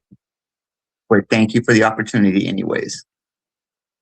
Yeah, it's pretty humbling to hear, man. I'm not going to trounce on your last statement or anything like that, man. I'm just going to end it real quick and say, because I'm going to respond real quick, Vic. Mad respect, man. It takes a lot of balls, courage, and guts to say that. And it tells me, though, that you're open and receptive to become a stronger debater, actually, by even saying that right there. Because if you're open to change and you're open to bettering yourself, you're going to acknowledge that we're going to have a learning process climbing uphill. And like you said, this is an uphill battle.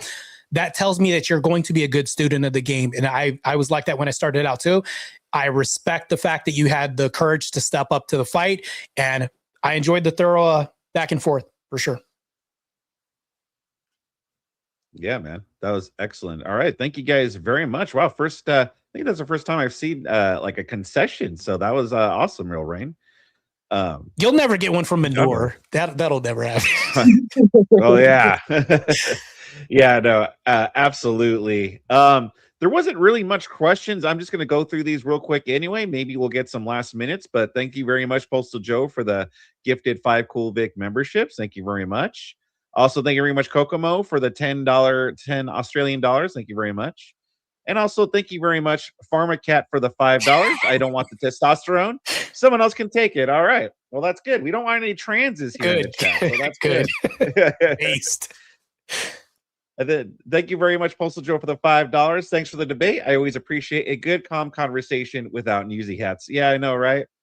That is absolutely true. Thank you very much, Postal Joe. So, yeah, no Q&A. So I don't know if there's any other thoughts. RealRain, I thought you had like a good argument to be had there. Like I felt like if you would have kept it to more of the big tent conservatism argument, I think you could have done like a better job. I think you focusing too much on Nick Fuentes was more hurtful because it gave Martae more like a lot of opportunities to say, well, this sounds like more of a Nick problem than a Charlie problem. And I think that's where you kind of went wrong there. You know, just a little feedback. And I guess I kind of like misrepresented my message, where it's kind of about the alienation of the far right more so than Nick. I kind of wanted to kind of focus on the alienation part of the far right. Well, if I can offer something else too, just to play devil's advocate against myself, I think a tougher position, and this is what I was like kind of not wary of, but if you would have came in saying that, yeah, he's uttered some things that appeared racist on his end, but the fact that he's responsible for clearing this up and never reconciled or cleared this up, and then not only this, but when you leave things to where they're kind of subtle and to where they can be misinterpreted because you're not clearing this up or giving clarity to things, you leave things open to be weaponized against you. And Charlie didn't do this very well. He was bad at doing this. When he did this, he got clipped out of context and never came back to re-clarify these things that may have been misconstrued or weaponized against him. Like that would have been a good debate. The big tent debate thing that like, there's plenty of other, like I could have been in good opposition against that actually, to be honest with you. Yeah. Yeah, the Big Ten argument I think is kind of like a low-hanging fruit because like the Big Ten with exclusion would be kind of hard to prove. Like, how do I prove that welcoming all these people in is bad and all these not welcoming these people? You know what I mean? Like, I would have to prove like 2 different things at the same time. Well, here's where Vic's right about this, and this is where I would go with Vic. What I was saying. So the fact that he got murked during this whole situation means that there was like less oversight, meaning like it was sloppy. The gatherings were sloppy. There were several fights that happened in crowds sometimes when this happened, which means that the security wasn't tight. This is all Big Tent stuff. And meaning like if you're holding events that tend to be kind of liabilities, this could even be a more massive liability if you're bringing more people that have hate and vitriol against you with less security, less oversight as far as cautionary structure or anything like this. And I'm like, this is a really big liability. And I'm like, the fact that he got taken out shows the inevitability of what happens when you don't like that. That would be another direction I would take too. And amongst other directions, that's proven too. So. Yeah, and hey, man, I appreciate the notes. I hope that someday we can team up together and take on the Panelverse. I think so. Oh, they got to get destroyed, bro. I'm just gonna tell you that's that's one of my side quests for sure. So yeah, but like again, like thank you both for just giving me the opportunity. You know, this is my show is going to be a my YouTube is going to basically be about presenting the far right and why they come to the conclusions that they come to. Because what we always see is who the far right is, but not how they are the far right. So just kind of wanted to say, like, thank you for letting me kind of give you what the far right says about things. And a matter of fact, anybody who's a chatter here, subscribe to RealRain's channel if you guys want to get this up and running. I'm actually intrigued, so I'll give you a sub to RealRain, by the way. So appreciate it, man. Yeah, so yeah, I was about to say the same thing. Go follow RealRain on his channel, a small up and coming channel. Sounds like it's going to have good stuff over there. And you know, I get to host you for another debate sometime again, RealRain. Just not with Dusty. Oh, with Dusty. Yeah, I'm excited for that too, by the way. Martae's debate next week. Oh yeah. Right. We do have a debate. So I do want to challenge an opponent that was the only person that objectively beat me this year. I want to challenge Mo Rebuttal to another debate because according to the poll, he did beat me. Everybody else got mollywopped. Tonight's debate was spectacular, by the way, but I want to challenge Mo to a debate. I'll pick a prompt or you can pick a prompt. This is my Cool Vic's channel. This will also be kind of one of these debates where it's like, I respect the opponent a lot, but I just don't, I'm kind of a sore loser, Vic, to be honest with you. And I'd like to reconcile that loss on your channel at some point. Yeah, man, I'd be down to host that. This will be, Martae avenging his loss, so to speak, his redemption debate, if you will. Let's do it. I don't like losing. Yeah. Hoping to erase that L, man. Yeah, I'm definitely down to host that whenever you guys want to do it. I'm down, and I like Mo too, so that'll be pretty good. Yeah, so I want to debate Copper's dad. Well, that's his dog's name. But anyways, I'm debating Copper's dad soon, so I challenge you, Mo, if you're out there in YouTube land, and we will go to fisticuffs because I don't like losing. I want to go back to 0 instead of, 1-0 with you. Let's do it. Nice. Where do you have any idea for a prompt or anything, or is that just something that you're gonna discuss once you? Answer the challenge? Me and Mo can run the fade on the red pill again. I don't care because I've actually made this argument a little bit better. So yeah, we'll figure out what's happening. I can actually come up with a better prompt, something that we actually disagree on, because I don't want things that are like, I'm just devil's advocate. No, I want things I actually disagree on. We're going to have a conversation, and then Mo is going to be my worst enemy for like an hour, and then that's it. Nice. Hell yeah. Well, Martae, do you want to tell people where they could find you at? You guys can find me at OTE on the Edge. Also, I'd like to give a shout out to my fabulous mods. I didn't see any of them in the chat, but they're still fabulous, even though they've had this exclusivity that happened tonight. It's like, but I'm not going to go to war with my mods because their presence wasn't shown and they kind of like went to other platforms. By the way, Jake and Andrew are more of a higher priority. I can understand why they went there. They take priority over me, but I'm not going to go to war with them, i.e. reference to the debate tonight. But you guys can find me on the Edge, and you guys can find me in the debate where I'm mopping the floor with some, I don't even know what to call them. But anyways, you guys know what that is. That's it. Hell yeah, brother. Well, thank you guys very much once again for being here. It was a great debate. I hope you guys both have a good night. Sound good. You guys have a Christ is God, by the way. Talk to you. Christ is God. Yes, indeed. God bless. All right.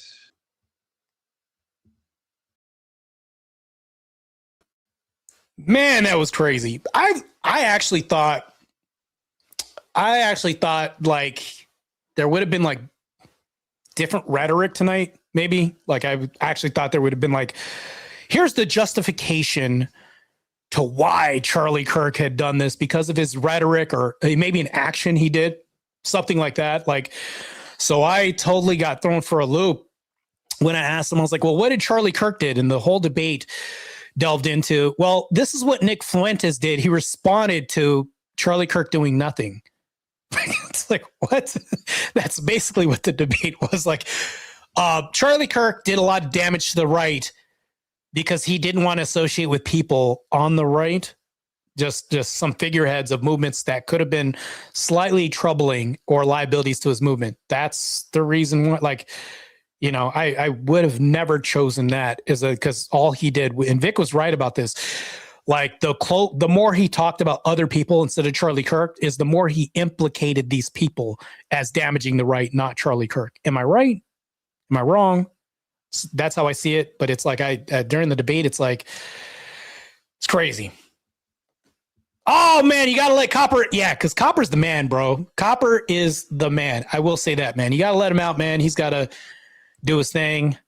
That's that, man. I will concede to Copper every time. I'm just not going to concede to Mo. So, Zinga Harris says, you're right. How long, Nate? Yeah, woke up 30 minutes ago, probably because you're, you know, that truck driving is crazy. I'm going to get a CDL, by the way, too. But yeah, I was hoping that I would have like a more of a vicious debate. Maybe I'll get that next week with Dusty. Maybe Dusty. I don't see how he's going to have a good solid position. Give me 1 second real quick. God, I got to go pee real quick. Let me put on some jams real quick. Let me put on Minar's favorite song, Cousin Crush, real quick. I'll be right back. My name, Mana. Auntie said, go say hi to your cousin. Boy, she your friend, not your toy. But we grew tall, same school, always sharing fries, sharing secrets, sharing way too much one day. Oh, we like, technically, it's allowed in some branches, right? Scrolling forms in the glow of the night. Consumed in hearts, cartoon big. Brain small print, we forgot to read. Cousin crush, cousin crush. Oh no, thought it was a blessing, just a little hush hush. Cousin crush, too much. Family tree twisted, roots all tangled up. Now the baby's asking Baba, what's up with my feet? And I'm stuttering, sweating in this pediatric seat. Cousin crush. Should've left that at a handshake and a side hug. Fast forward, Walima Day. Uncle on the mic like, love finds a way. Granny saying back home, this is fine. Doctor in the corner with a worried side eye. 9 months later, tiny toes appear. Nurse goes quiet, then she leans in near. Listen, we gotta talk about chromosomes having that little crisscross. First is maybe just glasses, a little speech delay. Then we stacking diagnoses like a buffet. Genetics got jokes, but the punchline's rough. Every checkup, new print out of stuff. Oh no, thought it was a blessing, just a little hush. Cousin crush, too much. Family tree twisted. Mo, you're crazy for this song right here. That's Mo's favorite song. Well, that's the theme song, Cousin Crush, made by Mo Rebuttal. Cousin Crush, so crazy. What do we see? Dusty. Did Dusty pick those prompts? He picked. I picked the prompt actually. It was what fitness should be mandated for the United States. I don't know how I don't understand this. So, chat, I want to ask a question because I'm very curious. I don't understand this. Maybe I'm not the brightest person, but let's figure this out. So when I picked the prompt about why you shouldn't bang your cousin, I don't know who would fight this prompt and say you should bang your cousin. Then when I picked this argument in this debate, and then somebody picked the other side of Charlie Kirk did more damage to the right, I don't know why you would fight this. Like, and then the other debate, First Amender, that I also won too. Transformer women are women. Like, am I just picking stronger prompts to defend and people are just willingly picking the weaker side of the argument? I don't understand this. Dusty did the same thing. Yes, I don't understand this. It's not I don't understand. Words of Love says, I think he thinks it's a safe debate. No, this is not a safe debate. You're debating somebody who's tantamount to like the closest thing to a subject matter expert on fitness. I'm an IFBB professional bodybuilder, strongman athlete, and Super League athlete, and I also have a degree in nutrition. Like, you're going to be debating against fitness, and I'm the guy that Like, this is my life. This is my background. You want to debate against, good luck, bro. I don't know. This is like I'm debating a policeman on why laws should not exist. And he's a policeman of like 20 years, a chief. Like, that is an uphill battle. That's great. And I'm not doing like an appeal to authority. I'm just saying, though, if somebody has a vast array of knowledge on something, there's an easier chance of being outclassed at this at the opposite end. Like, I just don't understand this. You know what I'm saying? Like this is just crazy. Relentless, my crazy ass mod here, saying I'm going to bring you a stool to stand on so we could fight. I don't need a stool. I don't think 5'5" is that short, man. But you got jokes. I get it. I'll take these punches. But these are the only jabs I get because my debaters that I fight don't give me good jabs. So my mods got to come in and push back because I don't get pushback in debates that much. Tonight, the guy actually conceded. So I was like, whatever. Jared says, be careful though, WIC. Some people might think it's an acronym for we is Kangs. All kinds of stuff. It's crazy. I don't understand this. This is just crazy. Long Haul Nate says, when you're living in a grounded worldview, the opposition is always weaker. Yeah, I agree. I just don't understand this. And then I'm fighting Agent Smith. What is it, next week or the week after this, on why the ICE shooting was justified. Like, he wants to debate a former law enforcement officer, agent, on the justification of the ICE shooting. Yeah, good luck to you on this one, man. Like, you're talking about somebody who lived around policies, who had to understand like force doctrine, but we didn't call it force doctrine. We called it the use of force continuum and all this other stuff, and escalation, de-escalation, situational awareness, being an officer and all this. And like this, like the paperwork we have to, like, there's so much that I can even review on this and footage and stuff. But apparently Agent Smith is a liberal. I've never debated this guy before, but I'm going to be debating. He's got a picture of Agent Smith from The Matrix, and that's who I'm debating. This guy. So that's what's going to happen. His words of love says, I'm 5 foot. It could be worse. Just saying, yeah, 5 inches on you. And then not to mention that, but it like, look, I make up for this in my other stats. Like, I get it. I'm not the tallest person in the world, but walking around like 230 pounds in the off season and then being less than 1% of the population. Like, I understand like those video games where you have stats where you can't max them out, but you max everything else out. Like, let's say after I graduate school, I make $150,000 a year and I'm the 1% with a 6-pack and all this. And I meet all these red pill quotas and requirements, but take the red pill out of this. I'm a Christian man who is living a Christ-like life. I think I've got 6 foot tall dudes beat as far as rarity and all this. Not to say I'm Wes Watson, because that's BS too. But I'm just saying, as far as like utility to be a husband and what I can provide for society, my utility, me being a husband, fulfilling duties, I could still be I'd be a crazy protector because I have my ex experience as an agent, officer and all this. It's like, yeah, the height gets negated by all this other my background. Like, I don't know. All that gets negated. So for sure. Got to hold them to definitions, police officer versus federal agent, different operational rules. Yes, there are, and you're talking about jurisdictions and you're also talking about other things as well too, but there's also escalation. If they're saying that police officers can only arrest people because they do this, well, no, federal agents can arrest under a threat of harm. You know, if you escalate things, jurisdiction actually doesn't mean shit when it comes to certain situations as well too. Yeah, it's just all different, man. Rambler says, nice win tonight. Workademic says, drop the link. I will debate you right now. LOL. Well, we got to get Minar, bro. Like, I'm not debating you unless it's Minar. At least let this be challenging, because I want it to be a 2v1. You and Minar versus me on this same subject that Mr. Agent Smith is debating with the real ex-agent over here. So I don't know. We'll do it, but you Workademics. I'll even ask you this right now. Is there a way that you can tell him, Minar, that I'd love to challenge him on the justification of the ICE shooting. Like, just tell him, run the fade, bro. I even made a song off of this, like, run the fade.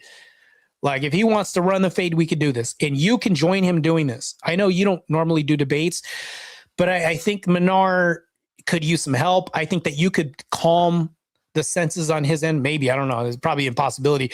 But I think that that could probably happen, a 2v1. I would like to challenge both of you at the same time on this topic. I think that'll be a nice debate, kind of like a freak show. And of course you say, yeah, I'll try. Yeah, try that, because I commented, if you see the comment section, I was asking Minar, hey, I'll challenge you on this. And Minar said, yes, I'll do this.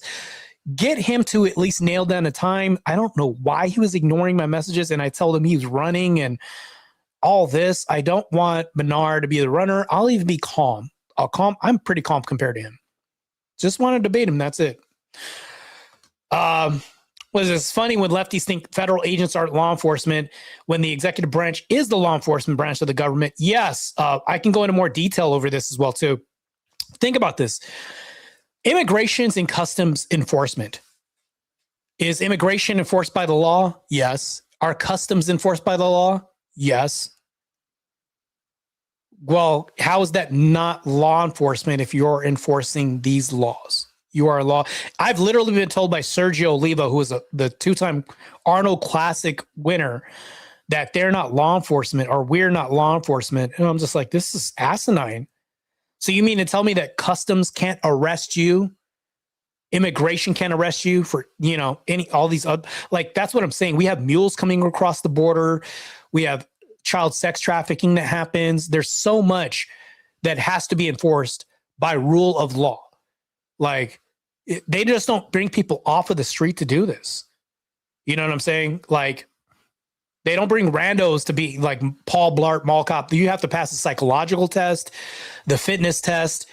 You can't be an ex-wife beater. That's something else that they just let in people with criminal record. No, they don't. You can't be a federal agent with a criminal. That's stupid. Hey, what's up, RealRain? I just want to say thank you for accepting my debate. I had a lot to learn and glad you gave me a respectful chance.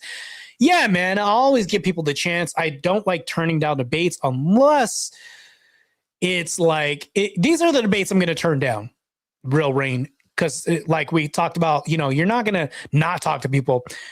Like, let me make this more concise. There's Dusty. We all know who that is. He said, come on my panel and debate me. Well, we know what an ambush is in a setup, right? He's bringing me on his channel so that I can be clickbait for his channel, and he can clip me out of context or something like that. That's not a debate. That's just a setup. And I will refuse a debate with him on those terms. And even if he comes on my channel, we could say he could do the same thing if he comes on your channel, and he'll say that. Well, no, he can do the same thing. But here's the thing, though. If I know that there's like no moderator and we're just having a backstreet brawl on my page, I see what he does. He'll clip me out of context. He'll do all this. And when you start doing these actions, that changes the dynamics of me wanting to have a debate with you, because it's no longer a debate. All this is you trying to find an optics nightmare to create from something. You're just trying to farm drama content. And that's what Dusty wants to do. But the difference is, the reason why I'm challenging him to a debate on a neutral stage with Vic's channel is because, yeah, you can try to clip things out of context, but good luck while their moderators are checking your people, and I'm keeping you in check, and the moderators keeping you in check as well too, and keeping me in check. It's now firm, fair, and consistent. Unlike some rogue gallery that's happening in my chat that comes on the screen and just wants to clip people out of context, because that's a setup. Like, I don't do these setups. I don't do ambushes. That's what he wants to do. I don't engage in any of that stuff, and that's crazy. No, Cash App would not dox you, bro. Cash App is not going to dox you. So if you guys want to donate to the Cash App, that'd be cool, man. Definitely cool. Jared Speaks says, RealRain, respect, brother. Yeah, give this guy some respect, matter of fact. Give RealRain some respect. He stood up to somebody who has been doing debates for a little bit.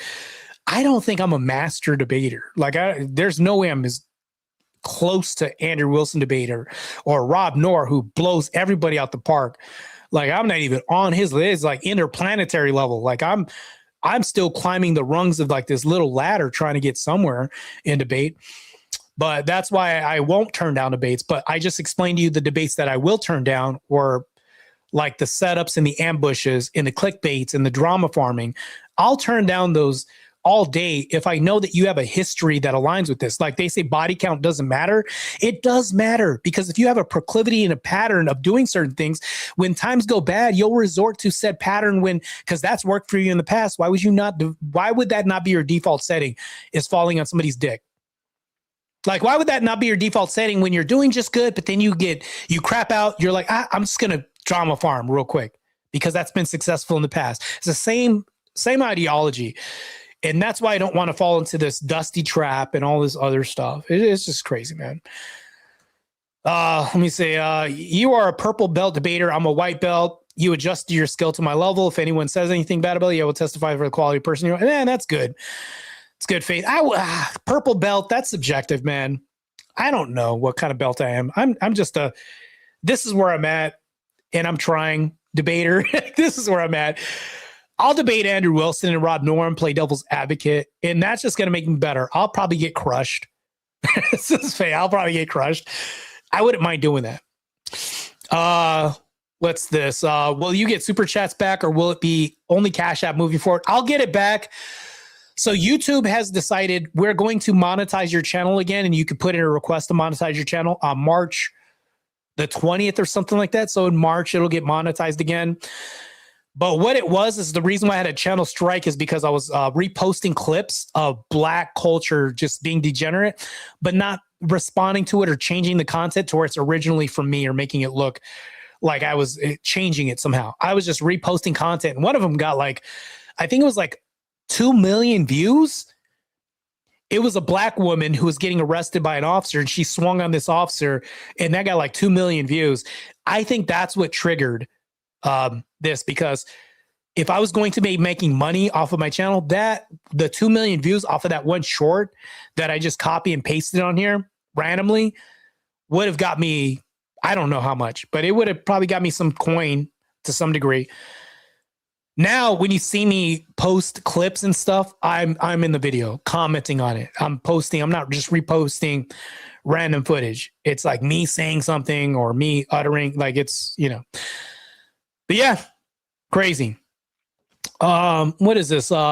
Cash App gives whatever name of your account is. Not much room for chats, but you can put your screen name. Yeah, you can put your screen name in there. You don't have to put your government name in there.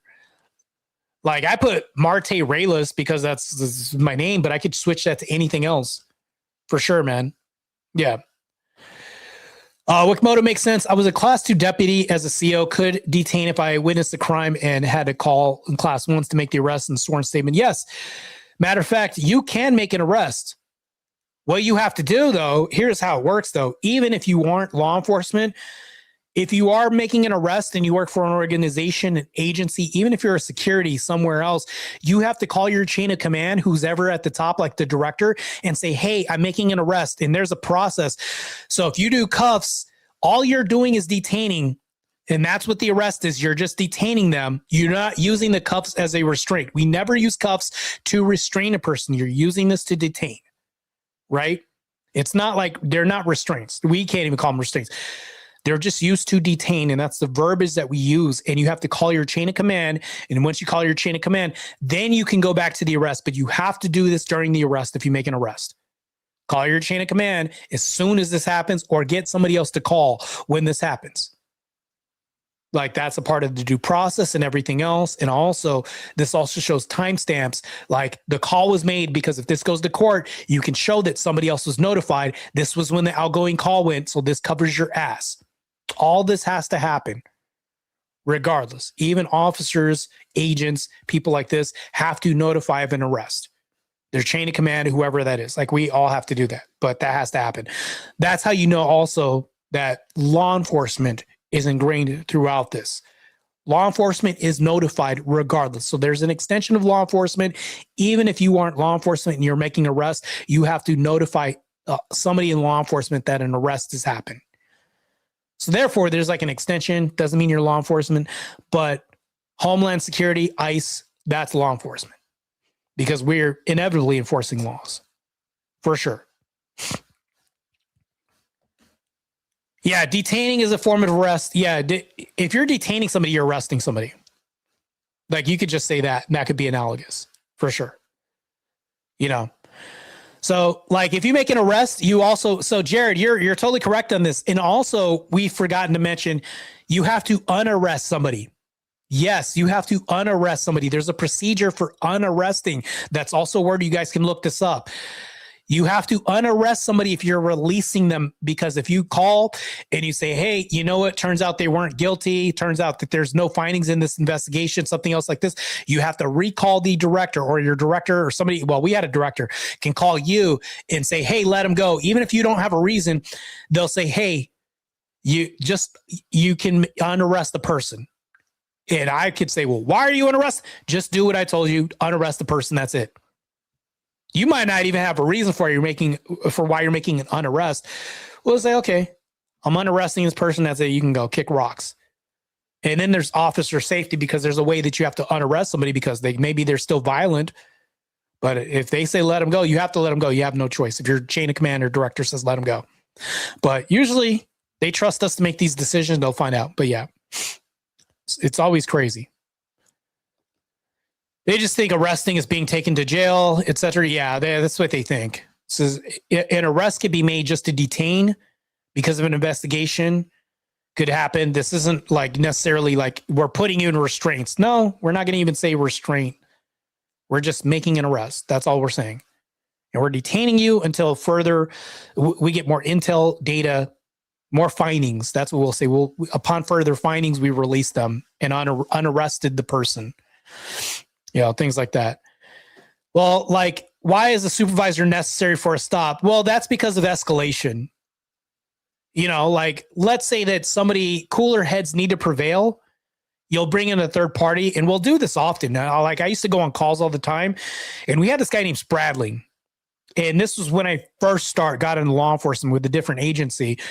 This guy Spradling was a redhead and a hot-headed person, was pissed off. He used to kickstart everything. So then when he pissed people off, he'd purposely want to start shit. I'd come in, and you know how the good copy, I come in and want to say, hey, listen, I have more time than you. Just step back, take a chill pill. You're escalating shit. And I come in and say, hey, listen, man, my partner over here, just excuse him. Hey, I just really want to hear what the situation is from your side. You know, I'll come in and he'll be like, oh, thank God somebody rational is here. That's what a supervisor can also do. Cooler heads will prevail. We'll bring in somebody else with a different perspective, you know, but a supervisor could also be like the effect of like another officer coming in with somebody with maybe a different tone, things like this. All, like, to be honest with you, if you're an officer, you're doing customer service. It's really what you're doing. Yeah, so it's crazy. What is this? My uncle was in Customs Immigration when Obama changed it to ICE. Those agents responded to citizens obstructing an ICE operation. Yeah, for sure. And I remember walking into the office, and this was crazy. Whenever a president changes or a commander in chief, we'd have this big ass picture of them on the wall before we walked into briefing. There'd be a big ass picture of Obama, and I'd be like, ugh, Obama. It's like, and then like when Trump was in there before I left law enforcement, there was a big ass picture of Trump, and I'd be like, yes, now I get to see a picture of Trump. Like every office has this. So yeah, that was pretty cool. Wickmoto, I've heard that from other EMTs. Yeah, crazy, man. Sometimes you're stuck on scene for a while. What is with the sovereign citizen people? They always sound so dumb when they say I'm traveling, not drive. It's so stupid. I don't understand why people can say, well, they're trying to use like legalistic jargon sometimes when we're just like, hey, like we have to get straight to the point and say, hey, listen, this is just temporary. I'm not taking you anywhere. You're not being charged of a crime at the moment. We have to get, more findings. Upon further findings, we'll see what we can do. And we don't have all the information sometimes. Like, and then people get pissed and they try to use this legalistic jargon sometimes. And I'm just like, hey, listen, just cool it, man. This will, you know what? This could be nothing or whatever. It could just be one of those things like people get pissed. People get pissed and just start flying off the handle. I'm just like, oh, all right, this is going to turn into babysitting. It could be dangerous, may not, but it just depends, man. Approach determines response. I will say that no matter what, but you have a right to travel until you don't. That's a forced doctrine comment. Yeah, it's just crazy. Hey, what's up, Cool Vic? Good to see you, man. Good to see Vic in the chat. So Mr. Workademic says, I am not a fan of bootlickers. I don't think anybody on the right is a fan of bootlickers either. So that's a universal. Like, we agree on something, right? We can be on the right and say we're not a fan of bootlickers, while the left is also not a fan of bootlickers either. You see what I'm saying? So if you're talking about like the Gestapo, people have accused like federal agents of being like the Gestapo, things like that. So, oh snap, Thomas Foolery. Is he in the chat, Tom? Tom's asked me to be on his to do debates. Probably because of my prior history or because we've actually been on panels together. Tom, if you're in the chat, I would love to do a debate with you. Like, I would love to run a fade with you at some point, and like let's do a debate, man. Tom, if you're out there, respond, because I know that you run in somehow you're in the circle. You responded to me and sent me DMs on Discord about me wanting to do debates. I would like to actually debate you on a political topic of your choosing if you want to. So we'll see. But yeah, bootlicker. It may be cool, Vic. You were talking about the bootlicker thing and Thomas Foolery uttering the bootlicker comments, but I'm just covering two things because he could also be in the chat as well too. That happens too. So, but we'll see. Did the founding fathers regulate travel by horse? Like, that's, even if I think that's a really crazy question to ask, because we'd have to go down some logical entailment of like expediency as far as like travel, and like if it's just and prudent for the Pony Express or Western Express to travel a certain way. Because if that was a federal service, then they did require, I mean, to some point we could like logically get back to some entailment and maybe tie it in somehow, but I would say no. But I mean, even if they did, I wouldn't see what the problem was, because they probably developed some method for efficiency, right? Maybe for a federal business to run, because we had like Western Union, they had the horse on the logo and all that stuff. And that was a federal extension of like, I'm pretty sure mail got delivered by horse a certain way. And if they regulated the travel by horse a certain way, and that was justified by some constitutional method or something like that. I'm just like trying to think like top of my head. I don't know. But even if they did, I don't see what the problem was or what the problem would be, even if they did. Like, I still don't think that would be bad, because it would have to be just and prudent for them to do that. Like, you'd have to come up with a rational reason why it's unethical for them to regulate that. Even if they did, it'd probably be under the guise of like Western Union or some mail service that was an extension of federal government. But I don't think that they were thinking that like about all that. I think they were thinking about the simplistic foundation of like the governance of society. And I don't think that was like an entailment of that. So, and like what Mo said is like, no, they didn't regulate newts either, category error. Yeah, it's true. That's what I was also getting at too. So he's also right about that. Let's run it again. This could be another debate. It could be the same debate, but I'd like to. This is like the quest for redemption here. That's what I'm running into. So we'll see. The entire free travel argument is based on commerce. I know it inside and out. Yeah, that's why I brought up the commerce as far as like Western Union is like postal service, and so I'm pretty sure horses kind of ran the gamut when it came to transportation. But yeah, that delves into like commerce, but then you'd have to like tie this in somehow. You'd have to make it like and build a bridge into like, you'd be grasping at some straws in this debate somehow to try to make that make sense. That would be, That'd be a crazy reach, to be honest with you, I think, to even try to do that. Hold on. Let me get back to some of this real quick. I'm in Cali and we could ride the horses whenever, as long as you're not the fast lane and freeway works like this. You could be. Apparently he's never been on a horse. Well, here's the thing though. I live in Arizona, and in Arizona, if you steal a horse, it's still like under law that you should be hung for stealing a horse. So by that method, transportation of a horse to some degree is, even if it's a stretch, is regulated, travel's regulated, because if you're traveling from a crime scene because you stole a horse and the crime was stealing a horse, you're basically using theft of a vehicle in that's your instant death. Like, we're regulating the non-theft of travel by horses by, like, you see where I'm going with this? Like, I'm just kind of top of my head. But yeah, Arizona is one of the states where it's like still upheld. Like, they can do this, but nobody's done that. Like, you can still get hung for stealing a horse. So if a state lets you, is it still overreach for government, state or federal, to regulate that? Well, it just depends on the mandates. If they leave it up to the states, that's a whole different thing entirely.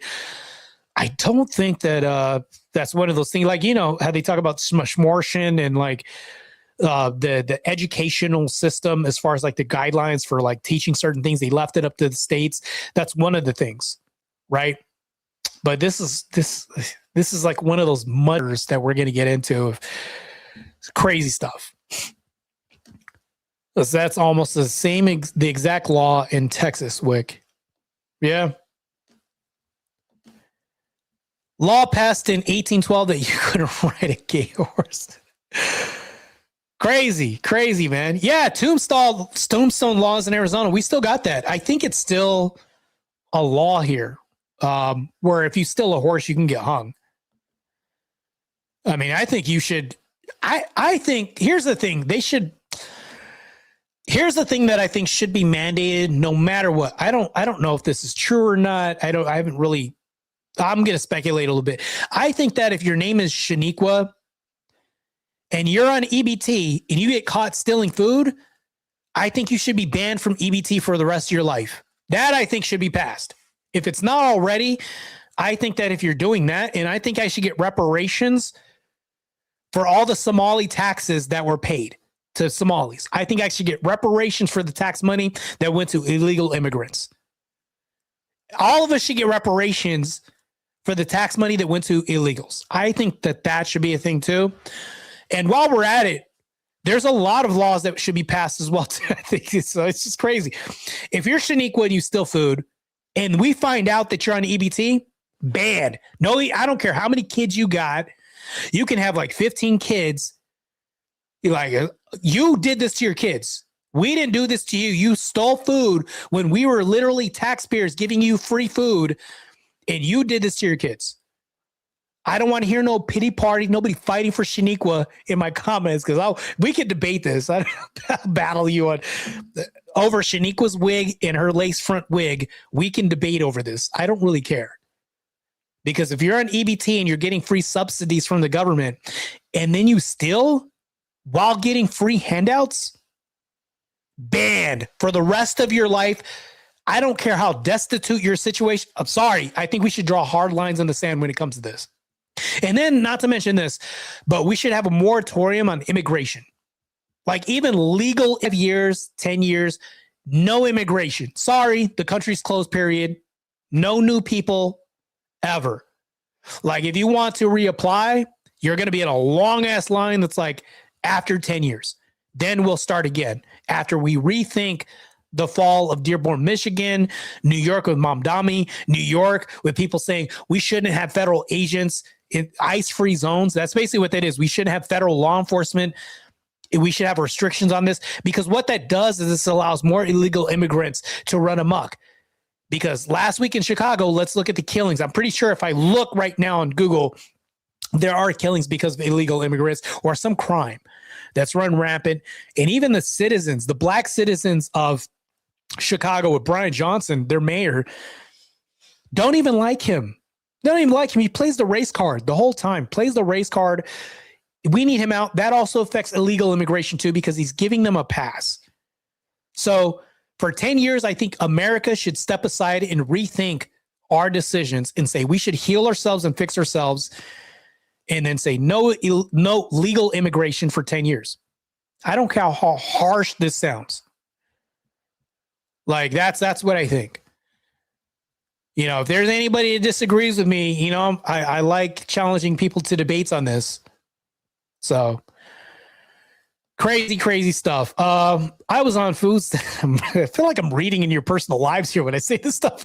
I was on food stamps while I was unemployed, and my wife was working a job just above minimum wage. As soon as I got a job, my wife got a raise and we didn't need it anymore. Did we defraud and stand it? Oh, there's a part 2 to this. Good thing. Whew, that was a close one. No, because I have pride and because it wasn't needed. It's sad. Dang, Jared, you mean you tell me you got integrity? Jared Speaks has integrity. I like that. Matter of fact, everybody take note of what Jared just said right there. I think that if more Shaniquas take note, yes, I know I'm doing the Myron Gaines Shaniqua talk right now, but it's true. I think if more people have a merit-based work system, I think that we can make a move for people to self-govern themselves in the way that should be prudent and just for the system, by not bleaching and becoming a burden, a systematic burden on the system that incentivizes other people to become more lazy. This sounds like that system that I forgot the Chinese person wanted to do, where it's like everybody gets universal basic income. Now you're just eliminating merit-based. Like, why should I improve if I'm getting paid the same as him? Like, you're just destroying merit amongst people, the ability to, like, the drive to want to work hard. We get universal basic income. You just destroyed competition, like, to some degree. I had a debate in the Crucible debate server on this, and I lost. I don't know how, but it was to Teriak. So I lost to Teriak, and he was fighting for universal basic income. And I was like, no. Why are we going to make things like less merit-based? That doesn't make any sense. You want people to work hard and bust their ass. You want to incentivize hard work, but with universal basic income, you're not doing that. Why should I work harder if my pay is not going to increase? So I'm going to get the same, no matter what, no matter how hard the job is, no matter what happens. Nate, good point. Exactly what Nate said. Hold on. Let's get back to Nate. Nate. Once your state registers a motorized transportation, it's a legal contract with the state to maintain the fees, regulations, thus Commerce Clause is invoked. Yeah, that is true. And then, so here's the thing about that. There's an argument that liberals will tell me. They'll say, well, hold on, Martae. Do we have to carry citizenship everywhere? That's unreasonable for everybody to carry citizenship status. Well, do you have a driver's license? Do you have a CDL? Do you have registration that you have to maintain? Like all of this, you literally walk around with an identifier, an ID. And then they're saying, well, registration. Well, hold on. The liberals told you to have a COVID vaccination card underneath this authoritarian regime just to eat at a restaurant. You guys were telling us to carry cards with us to identify ourselves just to eat dinner, which is crazy. Like, I got turned away because I didn't have one of those stabby jabby cards for just going out to eat.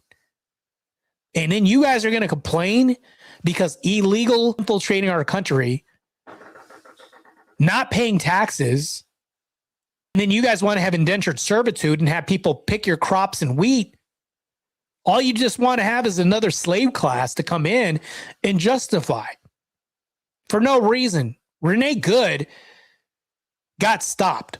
She was a threat. She got stopped. She was protecting child predators and people like that were invading our country. People like, could have been like that. The investigation that they were holding, like, she was just stopping people from doing an investigation, impeding an investigation. And what were we doing on site? An investigation to try to find somebody doing illegal activities. You mean to tell me you're stopping justice? You're helping criminals? That's crazy. Just insane. I don't understand that. But You guys want to debate the Renee Good thing? I'm here. Mr. Work, set it up with Manar. We can run this. We'll do this. Long Nate says CDL is so heavily regulated. If I get to take operating an electric scooter, it goes on my CDL record. Yes, I plan on getting a CDL. So I'm in Long Nate. Just to let you know, you probably already heard this. Right now I'm going to diesel tech school. So that way, there's this plan that I have. I want to buy a big rig, and then I want to hold the CDL for 2 years. So that way I can move hazardous waste, because what one of the people in my school was telling me is that you have to hold it for 2 years before they'll let you move hazardous waste. And then when you're moving hazardous waste, or materials like gas or fuel, that's where the money comes in. And then if you do this and you get another vehicle and then you have somebody else work for you, now you're building a business. This guy who I work with in class, and I'll be honest with you. So this guy worked for the mines for 6 months, made $600,000. He goes to class with me. I've seen that. I was like, that's BS. I don't buy that. There's no, that's crazy. 600,000 in 6 months. He showed me the transcripts. It showed me the receipts and all. And I was like, damn, man. He was like, yeah, man. He was like, I always look at this, and you start buying this and building a business, it'll work out. But yeah, how long Nate is working a job that's not going to be replaced easily by robotics or anything like that, because we still have to maintain robotics on the road and all that stuff. How long Nate says it's brutal hours, bro. Yeah, I understand that. But here's the thing, though, that I understand, how long Nate. I have a goal. I just did a show last night about optimizing myself for a future wife out there. Long ass hours I can do if I let's say I make half of what dude made at the mines, 300,000 in 6 months. Let's just say it's just that. And I'm killing myself. I know that I can have a base stay-at-home mom as a wife, and she's not going to be indoctrinating my son through public school by sending him off, because I'm taking care of them. Now, granted, I know that my friend that goes to school right now, one of the classmates, his outgoing money is $25,000 in fuel a month, or $30,000. It's some crazy astronomical amount of fuel that he pays the people that work for him. All this, and owns his own business. The guy's making I think 1 point something million a year, and he's in class with me. And the reason why he's going to school with me is because his transmission failed in his diesel engine truck, and he had to outsource and have somebody fix it for $20,000. So if he goes to school, he can fix it himself and doesn't have to outsource this, and saves $20,000, which makes perfect sense to me. So not only am I going to have a CDL and start this, but I'm basically telling you guys from the ground up, I want to do this business. And you guys can do this if you want. It's just that nobody is doing this. Nobody's running into these fields. They're desperately hiring these people, like diesel mechanics, diesel techs, CDL drivers, and people who have a combination of both. These jobs they pay pretty well. I'm going to be honest. And to me, I have a plan. I'm trying to be a husband at some point and getting into this. So yeah, it's crazy. Crazy stuff. Work Academic says, I'm just going to call you Mr. Work. Mr. Work says the government and the globalists are setting the floor to normalize the deletion of its citizens. You guys are cheering it on because it aligns with the political agenda. I don't know. You would have to compartmentalize that a little bit more for me, because it's such a broad statement that you just made. And this could be relative to anything. What? Because we buy GMOs. So we're supporting GMOs, and we're supporting crops that don't produce seeds, so you can't make your own, things like that. That could be one play. There's 70 ways you can take what you just purchased from GMOs, or you should buy non-GMO, things like that. There could be that argument and all this. That's such a generalized statement that you made.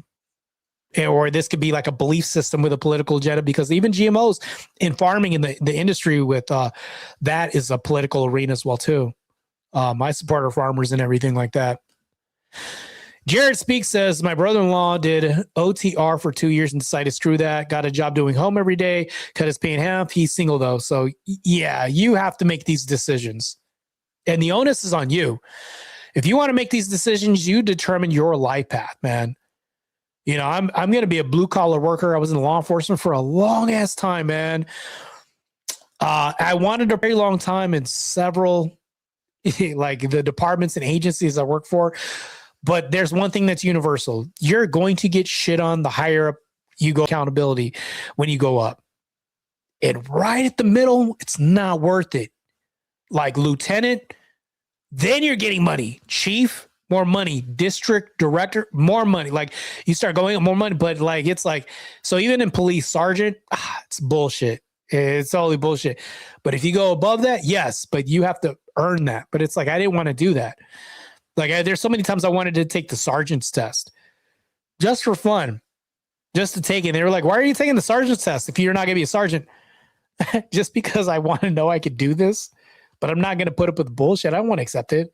I have such an easier job or an agent. You know, it's like climbing up is BS sometimes. That it was just my belief. I'd rather just have more downtime sometimes and be responsible as a, you know, babysitter with a higher rank and get not that much pay more. Like, I don't know. It's just how I viewed it. How Long Nate says, tried local for 3 years. Cannot do it. I love people, but hate dealing with them. So, yeah, that's another thing in my industry. Being a diesel tech, I'm not going to be dealing with people that much. I'm going to be dealing with machines. I rebuilt 2 engines already. One of them kind of got fucked up. I'm going to be honest with you. It was a Cat engine. That thing was a beat. Like, I probably made it worse for the next person that had to rebuild it. But then I worked on another one and I was like, okay, this was cool. I rebuilt that one and it ended up pretty good. But yeah, you're not dealing with people when you deal with rebuilding engines and rebuilding transmissions and all that stuff. Like, I don't mind doing all that stuff, man. That's cool. It's, I don't know, labor intensive, but it's good and it pays pretty well. So if you guys have any questions, comments, concerns, or criticisms, I'm willing to field any questions that anybody has. That debate was pretty fun, man. I liked the debate. It was pretty good. So we'll see. Have you heard of the 30 by 30 initiative? I disagree with the ICE event because it normalized that kind of action. Well, you have to understand like what just and prudent is. We can have this debate. Like this is like us getting into like the semi quarrel about you disagreeing and why. Yes, I know what the 30 by 30 initiative is, and we can get into that, but that would be kind of us getting into this debate. I'd rather save this for like the me versus you and Minar. That would be good. This is going to be good. And I can actually justify why on my end, why this kind of action is justified. So, but I'm not going to lay it out here like and show my hand. I would rather wait till we have this debate to do all this. And I understand you're like, I'll come up right now and debate it. Well, where's Minar then?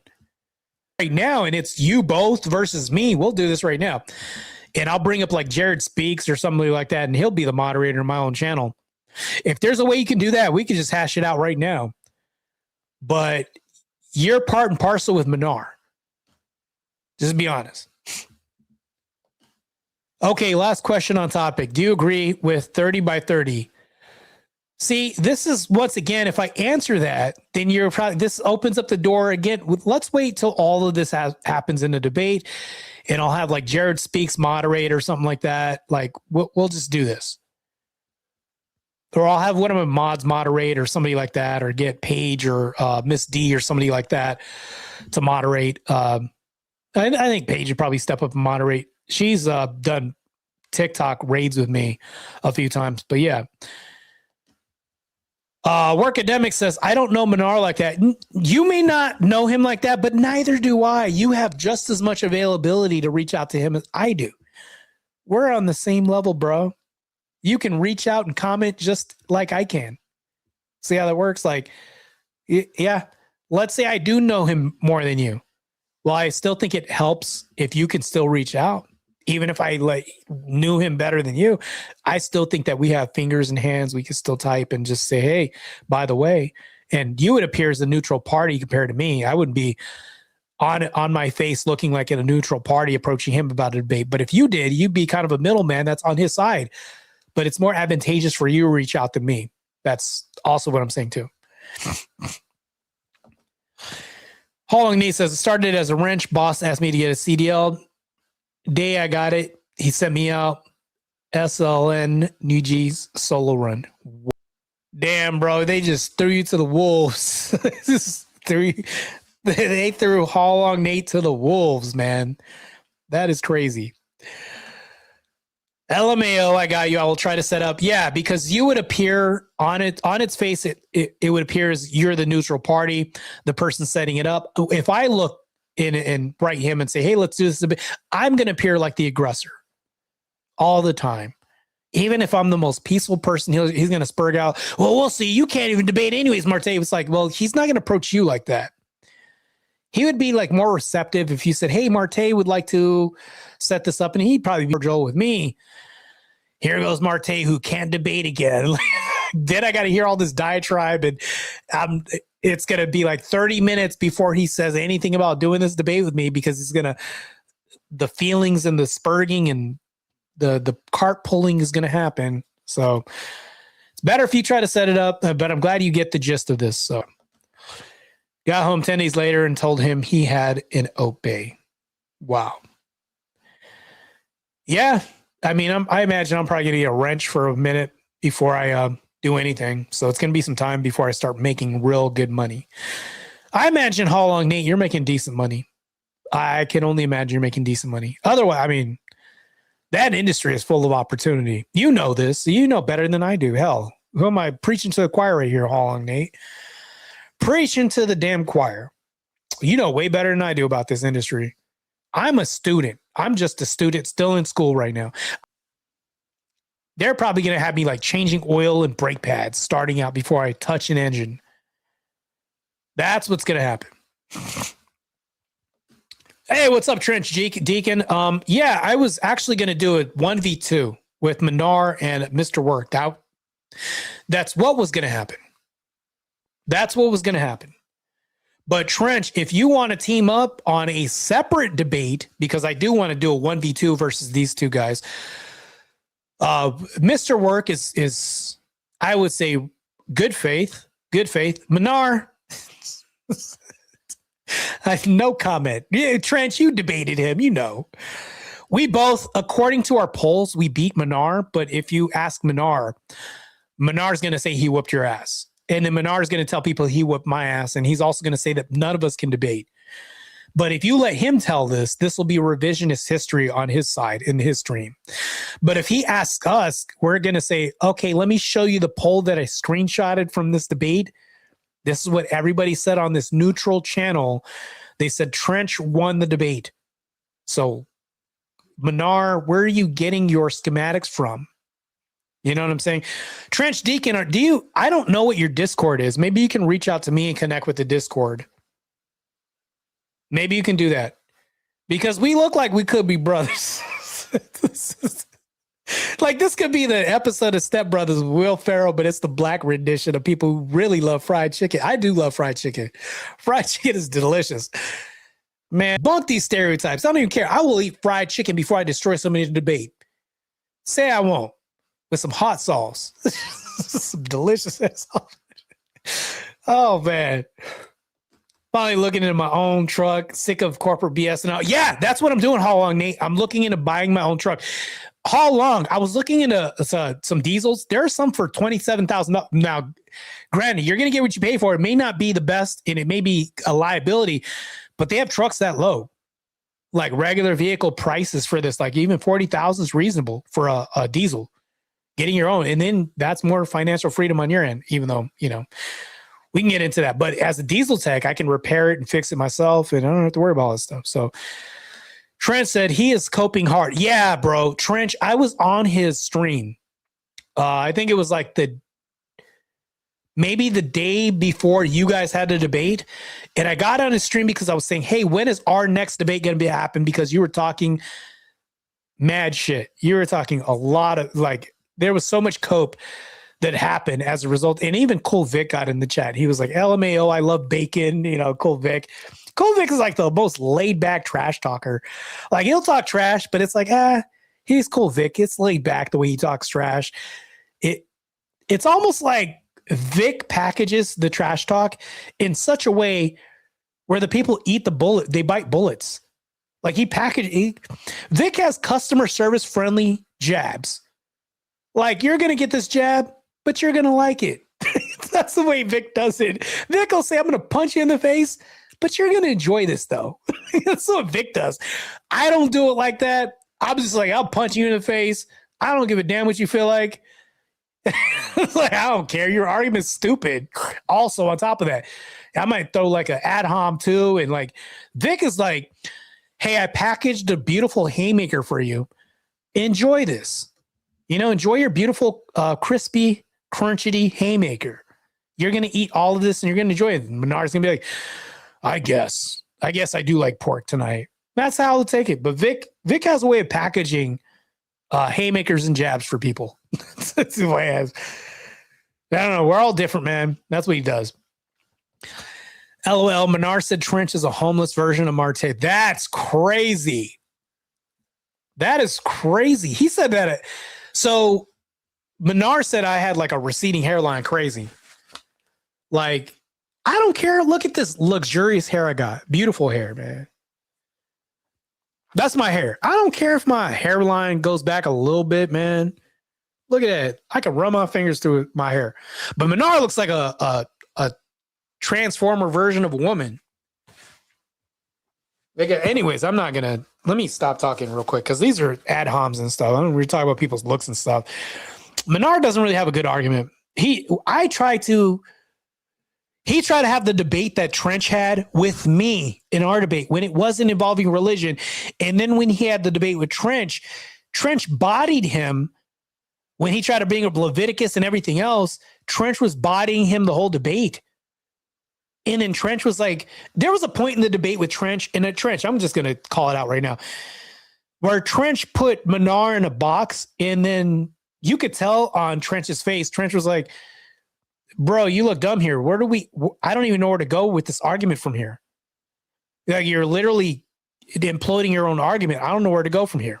And I saw Trench in this position in his argument. I was like, yeah, that I remember that. That's very familiar. Menard puts himself in this position all the time. I don't understand this. Not at all. Yeah, Vic is a great dude. He is. In the real world, I'm passive and hate confrontation until they summon my dark passenger. What? The way that you presented this sounds like somebody who's spiritual and not religious.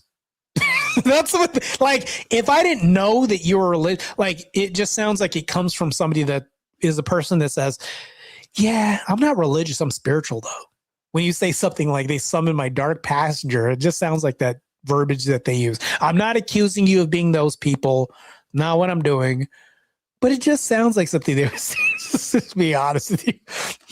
Well, this Menard doesn't have any branches on his face. No, he does. God, no branches, bro. He's got a stem. That's it. That's it. That's all I'll say. I will handle the ad-homs for you, brother. Martard is low T. He would need a dose to drop his testes. Yeah. I don't know what's going on with that guy. He's schizo, man, or something. Menard's got some... I don't know where he gets his perception from that people can't debate. His whole claim in the debate that I had was like, Martae can't defend Christian ethics in our non-Christian debate, so he's not a good debater. You mean to tell me that I'm not a good debater because I stayed on the prompt, and I defended the prompt, which didn't involve anything about Christianity? So I'm a bad debater? Cool. Fine, you win, Menard. You win, bro. So crazy. His family tree is a yeah, smash the like button. relentless with the short jokes here forevermore. I guess I'm doomed with the gravity, with fighting gravity for the rest of my life. I see. Whatever. It is what it is. Extra joke, but for Menard, I had to give him the smoke after seeing his debate style and after he was joking about Australia. Yeah, man, you gotta give that guy the smoke, man. Tell him to get some smoked ribs. Smoked ribs. Crazy, man. I agree with you. I agree you won Martae, but Trench lost, LOL. I think the reason why I'll say Trench won, let's say that I wasn't even a debate goer, right? Let's say I didn't even pay attention to the debate and I didn't see the debate. And I just tuned in, but I saw the poll. Well, overwhelmingly, the audience said that he won, right? So even somebody that's unaware of debate or how, like, because let's say and this is why I think that Trench won too. A lot of people don't know our names. If you go to they're going to know my name because I'm also a world-class athlete. There's posters of me in gyms in the city. I sign autographs and do all this other stuff as a pro athlete. Let's say that wasn't the case. They'd be like, who the hell is Martae Rayless? As a debater, no, I don't follow debates. And these people who are normal in society got in here. They'd be like, well, how do you know who won? They look at the poll. And they'd be like, oh, Trench won by this degree. Damn, Trench blew him out the water by this %. I still got the screenshot, Trench, if you want to see the how much you blew him out the water. But that's what they would go by. Like, I compete in sports, and they'd be like, how many points did he win by? They wouldn't be like, well, what's the subjective measurement like on how we judge this by feelings? Or no, they go by numbers and stuff. And even if it's still subjective, they're still using a poll. And somebody who's a non-debate goer or somebody who follows debates could use this. And they'd say, okay, well, that's the most objective thing we can use, even though it stems from a subjective source. Maybe they'd say, well, that's what we judge it by, the percentage of the audience's agreements on his views, or maybe who they side with. Because if you think about this with debates, in debates, you're supposed to sway somebody, right? The audience, whoever's vote, like you're going to say my argument was more compelling, and hence there's a poll that results out of this. And they'd be like, okay, he won because of the poll, for sure. Yeah. So was Martae, what? I was doing my mod duties by saying smash the like button. What are you talking about? Yeah, you were, bro. I didn't, but here's the thing. I'll give you grace because I didn't see what was going on in the chat. I was so busy in this debate that I wasn't really, I was so entrenched. That's why I have you guys here, bro. I trust Relentless. You were my first manager mod for a reason, because I have 1,000% trust in you, bro. Who am I to question somebody that's a mod? I don't do that. You run that, man. I wash my hands of that. If you guys boot somebody, delete somebody, or block somebody, I'm not questioning that. What you guys say goes. I don't care. You're like one of my manager mods, bro. What am I going to say? I don't run that. You're the boss of me in terms of that. But as far as debate, I run this shit. But yeah, that's all you guys, man. I 1,000% trust in that. Manar is a clinical narcissist. It comes from childhood trauma. I think he was had a single mom. Well, I can't confirm or deny any of this stuff. I don't know. Trust me, bro, isn't a source, but I'll take your word for it, I guess. I don't know. Anyone who thinks I lost is a Looney Tune. Well, remember, Trench, I was using the metric. Like my metric would be the source of a poll that people would use, as far as like, because this audience is swayed one way or the other. If your argument was compelling, the audience would be swayed. But I'm pretty sure that he could lose an argument just because of him just being Menard too. So there's also that too. That's probably the most generous thing I could say on both sides. So, but we'll see. The poll is biased. The people on the panel were even saying Trench lost. Yeah, but here's the thing though. The people on the panel came from the chat. Like, they came from the chat. They probably voted that he lost in the panel as well too. So yes, every poll's biased. Let's say somebody really lost, right? Let's say somebody objectively lost and they said that stealing minors off the street is good for society, and they lost. That's biased because you have a bad argument. That bad argument defending that bad position creates a bias. Hence, every poll is biased. So it's when you say this, it's like, yeah, so every poll is biased. What poll is not biased? You see what I'm saying? So even if it's neutral, it's going to be biased because you're going to sway one person one way or the other. And then the other thing that refutes this too is like the people on the panel came from the chat. So they were people that voted probably on the poll from the chat anyways. But the best metric we can use is a poll regardless. So, I mean, there you go right there. Look, mini debate there. Easy, done. Trench paying no mind, work lives, loves it, likes the taste of all. Yeah, I'm not going to. Crazy work. Yeah, I didn't see the score. I just knew Manar even unconditionally conceded at the end, but I would like to see a scorecard. Yeah, friend me on Trench Deacon, friend me on Discord or get in the On the Edge server or send me a DM with what all this stuff is. I'm on X too as Mighty Martae. You guys can find me there. Send me a DM and I'll send you my Discord link and we'll link up and try to strategize against these heathens because they got to be, their ideology has to be taken down.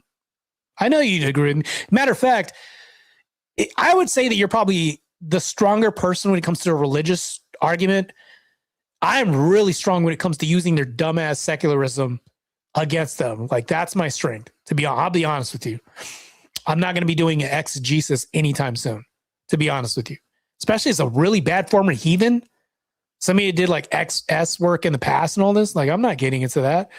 I above all people shouldn't be doing exegesis over anything. I had to repent for the rest of my damn life, man. Unlike Nala Ray.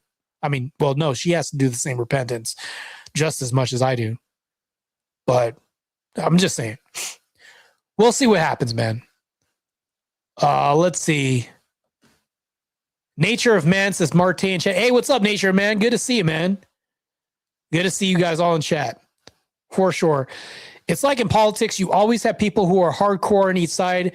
These are the biased ones. Debate is there to sway the ones who aren't hardcore, which is where the real vote lies. Yes. So even Jared concisely says this. So even if you have a real vote, it's biased in the end because even swaying people who are middlemen, you're creating biases in polls no matter what. So that's another concise way to say what I just said too. Jared Speaks has a really good username because he's really good at being eloquent with his words and speaking in the chat. So Jared Speaks is a really fitting name. I'll just say that. What was the survey score? To be honest with you, Trench beat him worse than I did. It was like 67-17 or something like that. Trench, I'm going to show you it. Hold on. I might have it right here. Let's go check this out. Which was crazy. Hold on. I'm going to, because I got to type in Trench and then I have AI on my phone that'll come up with this. Trench. Maybe this will pop up. So here we go. I'm going to send you Trench. I'm going to do this in real time for you. I'm going to show you what the outcome was of the poll. I'll pull it up on the screen right now. Here we go. Because I took a screenshot, Trench. I had to because Menard likes to lie. Because he'll say, no, I beat you in this debate. No, that's not what the poll says. And he'll say, that's not what the poll said elsewhere. Or it said this or it said that. Like, no. I keep receipts. I like receipts. Trench, let's show you the receipts, Trench, in real time. Let's do this. Let's show him what this is looking like. Image file, let's pull it up. When did I screenshot? Okay, it says screenshot. Okay, here we go. Trench, look at the screen right now. Mr. Work, look at the screen right now. Bro, that's a blowout. That's pretty bad, bro. 19-40. Let me take this comment out too. Both lose was 36. So here's the thing though. Menard got beat out by both lose too, and he got beat out by Trench Deacon. Bad. Menard got beat twice. Both Lou's didn't even beat Trench Deacon. So the people who disagreed didn't even beat Trench Deacon. The people who disagreed with both people didn't beat him. But Menard took 2 L's. The people who disagreed with both beat Menard Reports, and Trench Deacon beat Menard Report. This is bad. This is crazy. So then Mr. Work says, nah, bro, the people who vote, they both lost. They just didn't want to argue with Menard because of their bias. Well, that's an assumptive claim you're making. That's unfalsifiable and an assumptive claim. It's not really saying anything. So this wouldn't even fare well in the debate if you made that point. You'd be assuming you know the minds of the people that are why they voted that they both lost or anything. Like, this doesn't show that. There's no demonstration of why they voted that both lost. If you add the both lost to Menard, he wins. Yeah, but that's the thing, though. You're doing the same thing that the guy who conceded in the debate to me did. They're using maybes, ifs, and could and would. Like, that's just speculation. If, yeah, but that's not what if happened here. Let's look at what is true. Trench Deacon 40, Menard 19. Like, that's crazy. You know what I'm saying? Like, yeah, this is Trench 1. So if you look at the highest score, majority said 40%. That's Trench Deacon. Menard, second to lowest, 19. Yeah, that's crazy. Yeah, but there you go, Trench. How's that for me showing you that I have receipts? There you go. All right, Wickmoto, calling it a night. Yeah, I'm about to call it a night too, man. I got to eat. I got some fried chicken. Yes, I know. Fried chicken. So delicious, man. I got chicken and rice to eat. So good, man. Trench Deacon says, I can actually debate like a gentleman on the level, but if people want to play in the dirt, I will oblige.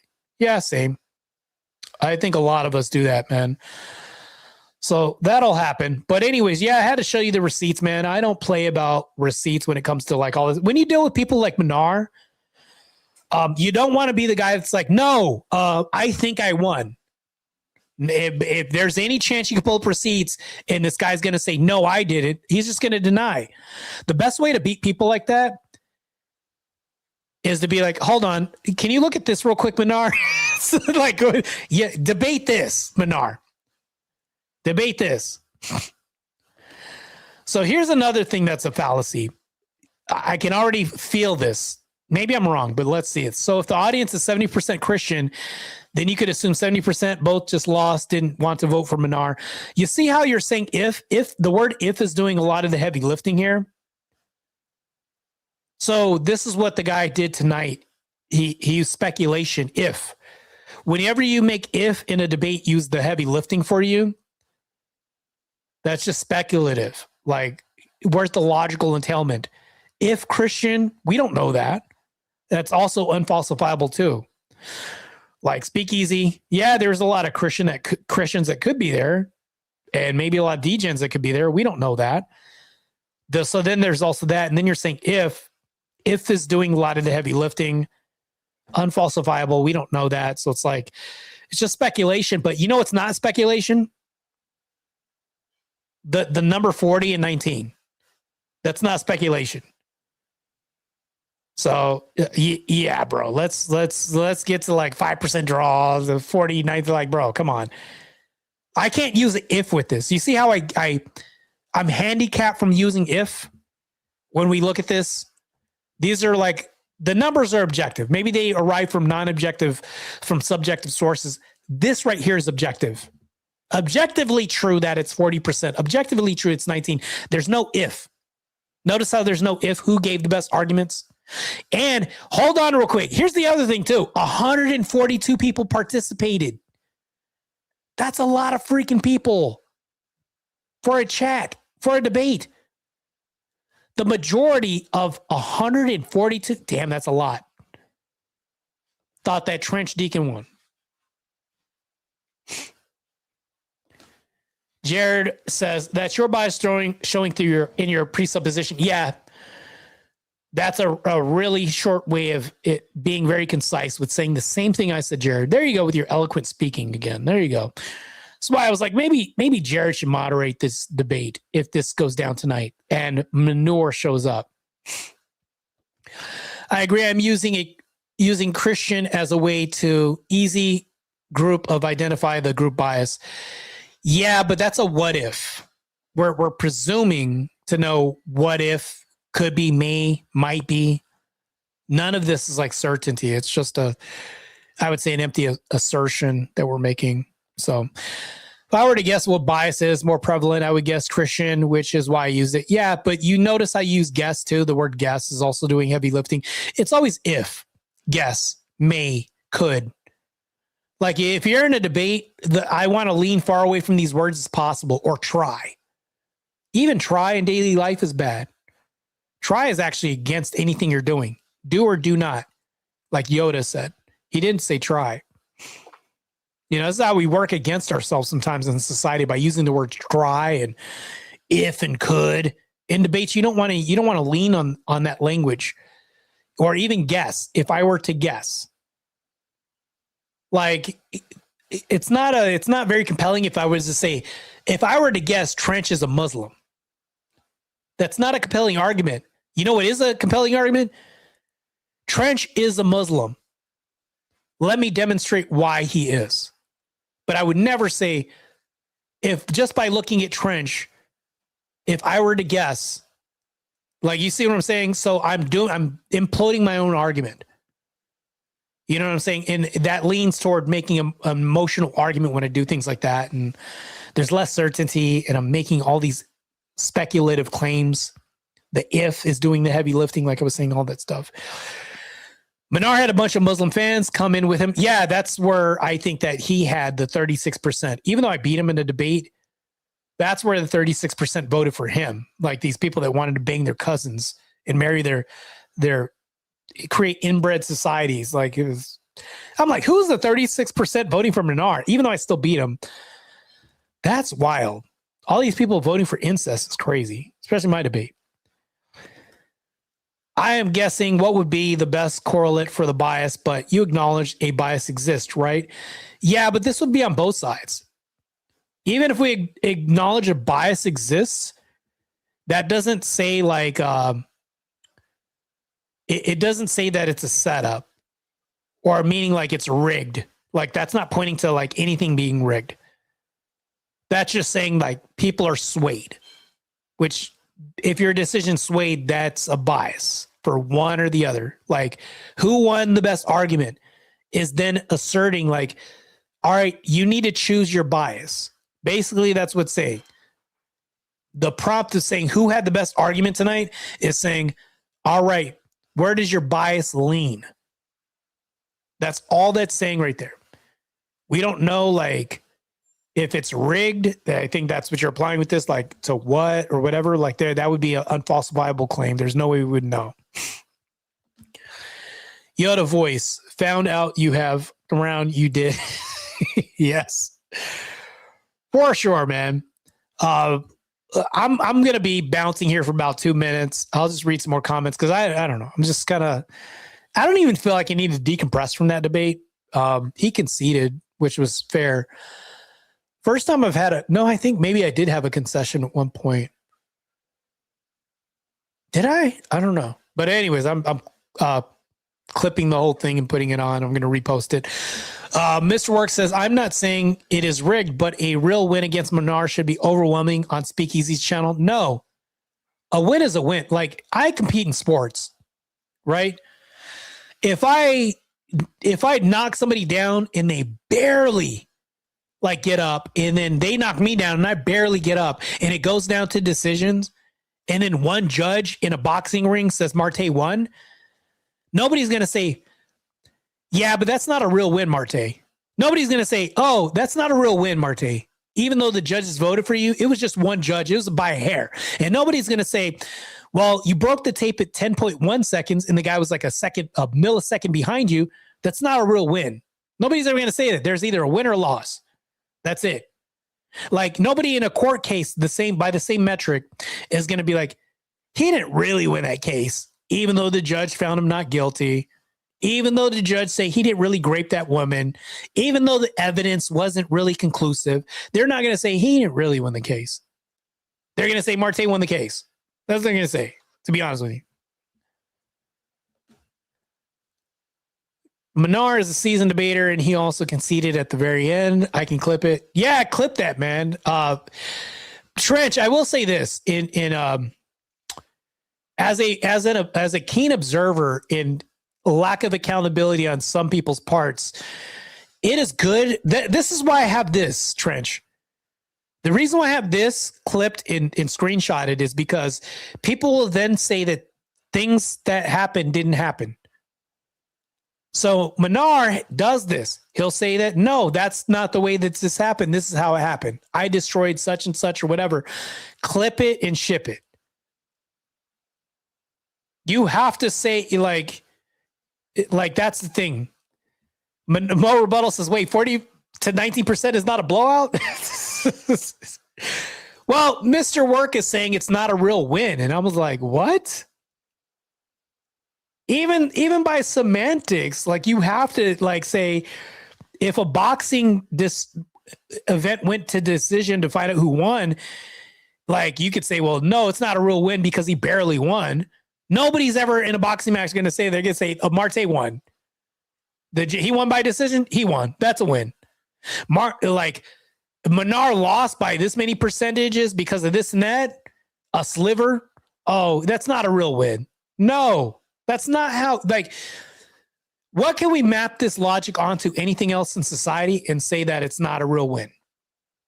Even though clearly somebody edged him, like a sprinter beating somebody up by a millisecond is not a real win. Like that would mean that, do you know how many gold medals we give back because those aren't real wins because it was just a millisecond somebody beat somebody by? It's not a real win. Get the gold medals back. Ship them back. You don't deserve, they're not real wins because it was just a margin. It's not a blowout. Give the gold medals back because it wasn't a blowout. So yeah, that's crazy. I don't know. Working ethics, bro. That's crazy. Trench Deacon, yes, he lies, bro. He has done. I showed up in his chat, Trench, and I was like, "Look, Manar, why are you saying that you beat me?" And then I posted the poll on my posts. I literally posted it and tagged him and tagged Speakeasy in this. And I was like, why are you telling everybody that you won the debate? Here, let me post the poll and then tag everybody. And I did this. It was crickets. You got to do this, man, because it's because Manar is going to somehow, and I don't know why he does. Maybe it's because he's Muslim. I don't know what. He's going to tell the people that follow him that he won, and then they're going to reiterate the same thing because they follow him. So he's going to embolden people off of these lies. So Trench, if you can clip this and then say that's a concession, and maybe you could develop a clip where you're saying, hey, what do you guys think of this? And then you show him saying something. Then you can say, if you and him quarrel back and forth as to who won, hey, I'm going to tag you in this video real quick. Tag clip. You're going to see a tumbleweed roll it across your comment section. That's what's going to, or a piece of paper going like this, because nobody's in the office. That's what's going to happen. So yeah, what did it say? It don't matter if you win by an inch or a mile. Dominic Toretto. Yes, he did say that. He did say that. Yes, that's true. He did. Family, right? That's what he's about. If Speakeasy polled before the debate, his poll would eliminate the bias altogether. Well, that makes no sense. Let's say that we judged a boxing match before the first blow was thrown. Let's say that before the tape got broke at a Olympic sprinting event, the judges said, okay, such and such won before the gun went off.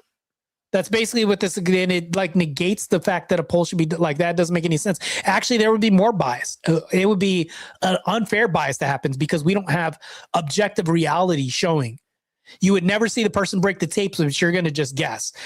So if you have polls happen before the event happens, all you would show is just, there's nothing to compare this to.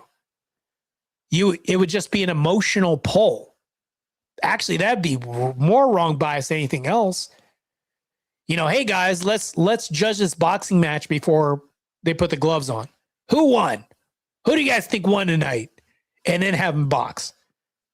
That would mean that the poll's no longer based on what event happened, which would be crazy. The poll would just be a poll just about polls. It would never be about the event. That's what it would be about, which would be crazy. More ifs. Yeah. I kind of beat that dead horse. Yeah, that's true. More ifs. LOL. I think you won that, Martae, because Marnar wanted to debate religion on a secular topic. Yeah, bro. But here's the thing, though. You're also negating the fact that there was a poll, too. There was a poll. It's not just what you think.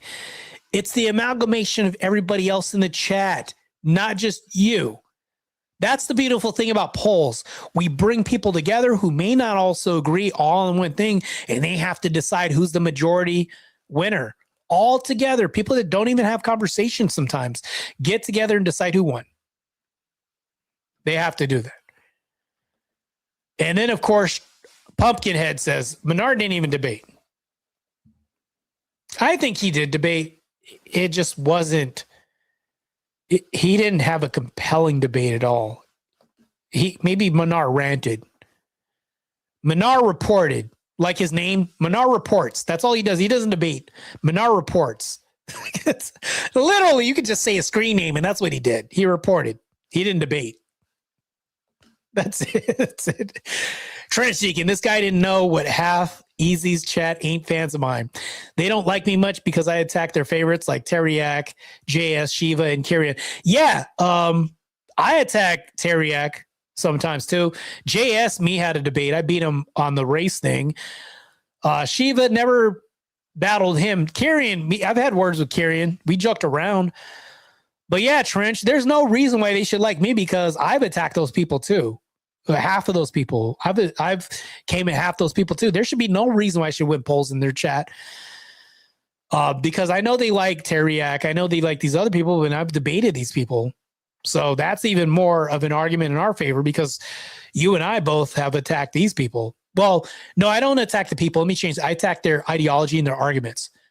I've attacked their arguments. And they're some of the audience are fans of these people. JS Adventures has a massive audience, massive, bigger following than me probably. And I beat him in a debate with his followers in the chat. So yeah, talking about bias, but even that's a what if. You see how I don't even want to speculate? I just want to go to numbers. And when we go to numbers, oh shit, this looks really bad. It's like, this is pretty bad, bro. It's 40 to 19%, bro. That's crazy. Even Copper's dad said, how is this not a blowout? And that's Copper's dad saying that. It's crazy, bro. No, well, actually, no, Copper's dad's pretty base. Let's see. I've seen some debates by think tanks, and they actually polled before the debate. It adds another data point to consider. Yeah, you can do this, but do you understand that if you do a poll before a debate, all that is just a character assessment? When nobody's heard the argument, do you understand how nonsensical this is? Like if you have think tanks, it's just all that is just guessing. You see what I'm saying? Like let's say they polled that I won the debate because they like me as a person. Well, the poll's about me as a person, not the argument.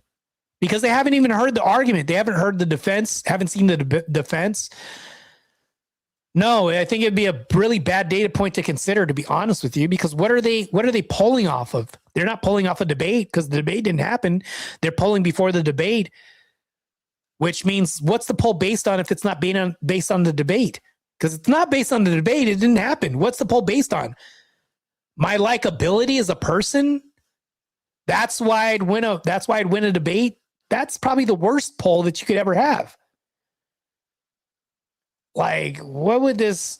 I don't understand that. That's crazy. Yes, exactly. It attempts to account for bias. Yeah, but that would be biased about something that's both polls are biased. Both polls account for bias. You see what I'm saying? I don't understand that. So Copper's dad, I'm not even calling him Mo anymore. Copper's dad says they only do those when the people are already there in person and not going anywhere. Online debates are more people come in as the stream goes in. It would be bad data. Yeah, that's true. That's another factor too. Yeah. Relentless said can be ad populum fallacy. Yeah, it could be. But yeah, he's right about that. In these polls that we do, there could be people showing up to the debate that weren't even there to hear the initial debate, but they can be like, okay, I got off work and I'm hearing half of this debate. It sounds like Martae's winning. Like you'd also have to include that too, which makes it less biased in a good way. Because they're honestly coming in when things are getting heated. They didn't get set up with the intro. Like I showed a video at the beginning of my debate tonight and all that stuff. Like, matter of fact, that actually makes it more fair. So, who knows? It's all about who has the most compelling argument. Like, I think that's how you determine a poll. People get swayed, right? No telling, like, who they favor or whatever. Maybe they don't like a person. But you still have to try to sway people that don't even like you. You still have to sway them. And I think that's where the skill of mastery shows up. But you're never going to pull that if it doesn't happen. Like, I like this person. That's why I said that they won the argument that never happened in the activity that never happened in the event that never started. What? That would be crazy. That'd be crazy as hell. Half of Pumpkinhead, half of Bloodsport debate is being correct in your argument while winning over the spectators. The other half is showmanship. It's Bloodsport debate. You can add hom. That's like dark art of debates. That's like the dark arts you're getting into. I think an ad hom is good if you like set it up, and it has to be like theatrical. Like you have to like ad homs. And here's the thing I'll say, maybe I'm wrong about this, Trench, but you have to justify an ad hom, right? If you do ad homs, but like the other person didn't ad hom you, and you're just trying to be entertaining, well, you could probably look like an asshole. That could actually go against your favor. But if I'm like let's say I was debating RealRain tonight, and he was like, "That's why you're a midget," or something like that, or it said something crazy like that, I'd be like, "Yeah, that's why your mama picked me up and burped me last night," or something like that. Like, yeah, I'm justified now to say something now. You created justification. Like that's. So I think if there's justification, like you could one up somebody and make an ad hom. Like let's say Real Trench. I'll even use a religious argument to where I could flip it on their favor. It would be a really bad optics nightmare if an atheist came to me and said, "Martae, does God know what gay sex is like?" And then I turned around and said, "I don't know, but I bet you do." You see how I just did that? But that would be an optics nightmare for me. I would have to figure out a way to weasel out of that. Like that's what I would say. Now they're looking bad. Like you see how that justification was created for me to turn this back around on them? They're to be asked the same question because none of us know, but they look bad now. So to me, I think that's good. Let's get into this real quick. I have seen this for economic debates. Here is an example of atheist debates in a room full of church folk, and they all say they are religious. A 5-point sway for atheists would be huge. Yeah, but here's the problem. You see how you're still using ifs? That's very problematic when you have to make if carry the workload for you. Now, if we take if out of this, you would be correct. But when you put if in there, all this is just speculative, like the RealRain did tonight. Like, well, we don't know why this would happen. Like, that's just more bias in a question. It's ironic that you're using a biased statement, like setting it up and smuggling in biases to try to flesh out a biased argument. You see how that works? The way you just did that? If you said in a Christian church, like they need to do this in Christian churches from now on, if isn't doing the heavy lifting. Now we're saying, oh, this is happening in a Christian church. Yeah, I could see why maybe they would do this, but that's rigged. That's actually a rigged arena. That actually, because you said, no, I'm not talking about a rigged situation. That's a rigged situation.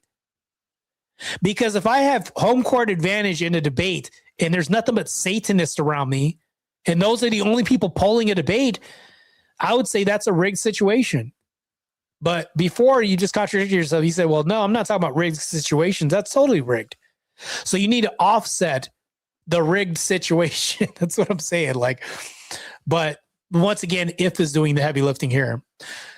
Small percentage of people might come and go. However, they are assuming this is occurrence is large enough to actually affect the outcome. This is also like adjacent to what if. I think this is more speculation. I think we're doing it right the real way. I think we're doing this right. If we poll during a debate or after a debate, you're always going to have the most fair conclusion to this. You know what I'm saying? That's all I'm saying. Still, whoever gave him 19% are the tards. Pumpkinhead, he's basically saying you have to match the respect of the. But yeah, of course, that's what I'm saying. So if RealRain had attacked me tonight, then I would have just like turned it around on him, like I said, against an atheist or whatever, like I demonstrated.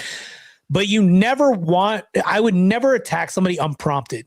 Like I would never do this. If there was like a philosopher, that can actually work against you, the dark arts of debate. If I attack somebody unprompted and did it ad hoc for no reason, I could actually look like I'm losing the argument because now I'm not attacking the argument anymore when really it's like, oh, he's getting Martae emotional.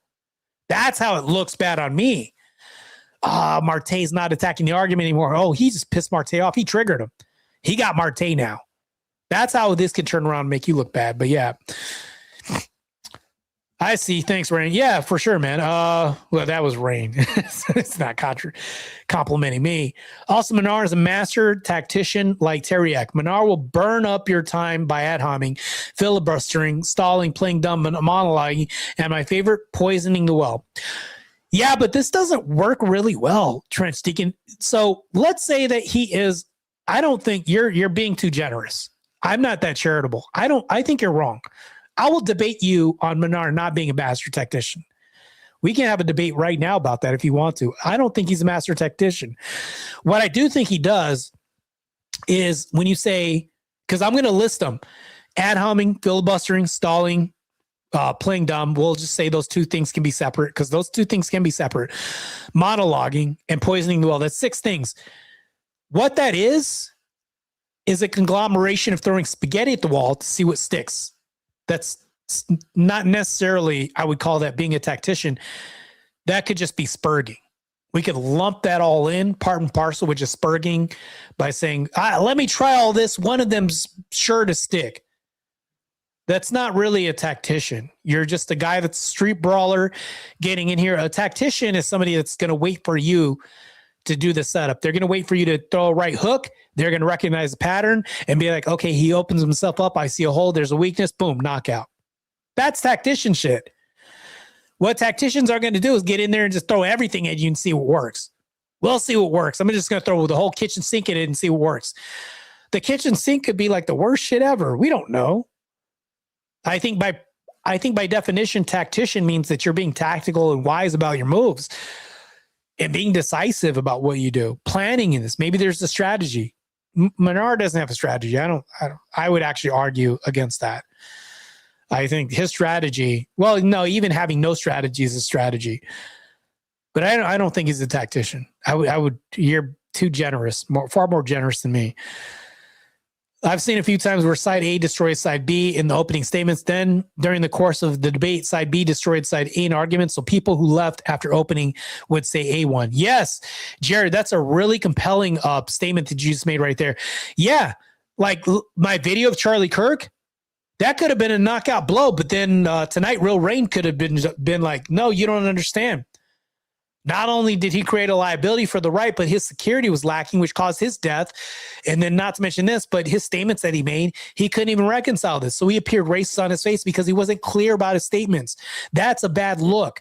Whenever you say these things, maybe he was clip baking, or making clips and drama farming with these statements, because the reason why there's arguments started by Charlie Kirk was because a lot of these statements were too ambiguous.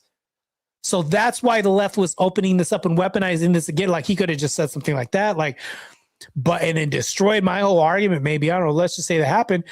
And then I'd be like, damn, my opening statement was bomb. But then he just turned around with these arguments and killed me. You see how the poll in the beginning doesn't help too with this? Jared brings up a really good, damn, Jared speaks, making me look like I'm third grade IQ over here with these comments. I swear I got a mind of my own that's pretty good. Jared's just, making my stuff look dumb right now, the way he's just being very concise and well-spoken. And Jared's like a good orator with the comments. I'll say that. Let's just say that. If ifs and buts were candy and nuts. Yeah, that's just if, ands, and buts. But coming in halfway, someone would say side B1. Yeah. Trench Deacon, he nowhere near is a master tactician. Yeah, he agrees with me too. Yeah. Menard Tarded AF. Let's say RealRain says Martae realized I was making good faith arguments with no empirical data. With others, they make empirical data arguments in bad faith. Yeah, that's also true too. That happens a lot. Cheese and rice. This is so dead on. RealRain, this is probably one of the most dead on statements that I've read all night. This is true. I want everybody to pay attention to what RealRain said. Martae realized I was making good faith arguments with no empirical data with others, but it's the inverse that happens. They'll have some empirical data, but then they're just arguing in bad faith if I debunk said empirical data by using a logical entailment of why that's a faulty premise or something like that. Nope, it's right. I don't care. Just because we can make poop sandwiches or shit sandwiches, there's still nutrients in there because your body doesn't digest everything. You could still survive on a shit sandwich. Yeah, that empirical data may be true that there's still nutrients that we have in our excrement, but it still doesn't mean we should digest a shit sandwich. Like, it's empirically true that maybe corn doesn't fully digest and it's still edible if you clean it and filter out and sift it through like shit like gold. And you're still going to have corn, doesn't mean we should still digest it after we make a shit sandwich. Because that can be empirically true. Maybe there's still some nutritional value. Our body rejects, a lot of things. Doesn't mean we should drink our pee right after we pee out, even though it's like maybe it can still keep us hydrated in an emergency situation. Isn't an ought claim. Is like, this is what we're going to do. You see what I'm saying? So it's like, yeah, RealRain's right about that. That often gets done in debates too. I'm noticing this too. Menard's too stupid to be a master technique. Yeah. Well, yeah, I'll let you guys be judges. I wouldn't say it's rigged if bias is accounted for. It's too hard to account for bias. It's the best way to do this is post hoc. Post hoc, for sure, man. All good, Pumpkinhead. I learned a lot, so never lost on the. Yeah, that's the best way to see this, man, is to look at this like this. Like my debate with Mo, I learned how to refine my argument on defending the red pill. I mean, of course, devil's advocate, of course, but yeah, I learned how to do it in the loss with him. Mo beat me, or Copper's dad beat me. Say that. Got to stick to the label of like Copper's dad. Martae, to answer your question, yes, if I didn't keep on top of Menard, he would have made the push. Everyone knows me and Menard are the bad guys.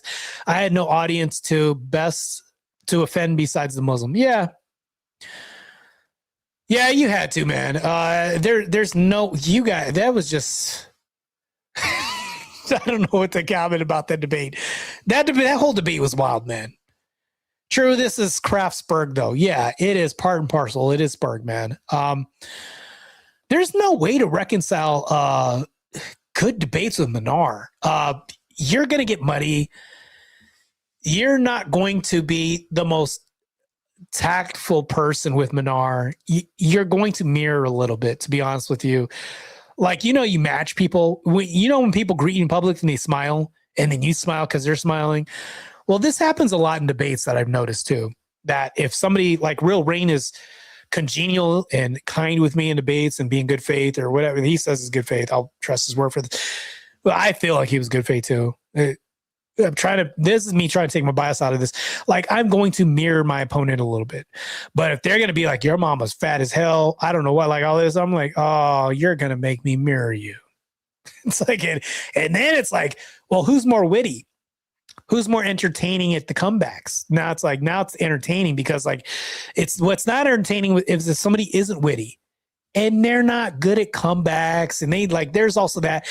Also, if you're not charismatic, that's also not going to be as good. If you're dry, there's a lot that entails debate sometimes.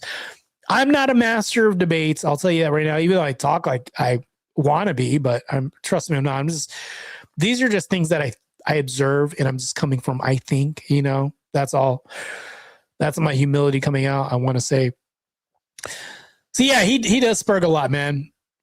Jared Speaks says, "Thank you, sir. I can only try to speak as well." I was like, "Yeah, you do, man. You're pretty well spoken, and I see you on Discord often. You're well spoken on Discord often." And I said you look like you're 35. Stick to that. Nah, we soldiers, we have our own language. It's predatory intelligence. Yeah, you could look, Trench.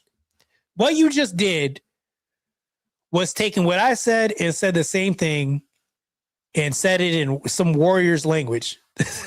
You're saying the same thing, bro. You're saying the same. You just took what I said and said, I'm just gonna package it differently and add 10% more testosterone on it. We agree, man. There's no disagreement that we have, man. There's no disagreement. Okay, here we go. The battle ensues. Jared doesn't make a good point because I said poll before the debate. Jared is talking about poll while the debate occurs. His point is not valid to what Jared was saying what's preferable. I think that's what Jared is implying, like the ought claim. Preferable. Flavius, good to see you, man. Reminds me of dodgeball. It's sterile, and I like the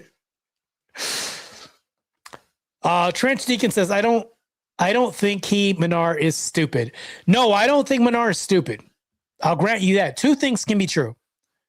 I think he's not a tactician, but I also think he's not stupid. How's that for you? That's my analysis on Minar. If you want to make it really concise, I don't think Minar's a tactician, Trench, but I also don't think he's a dummy. I think he knows exactly what he's doing, and I think that he can change his behavior.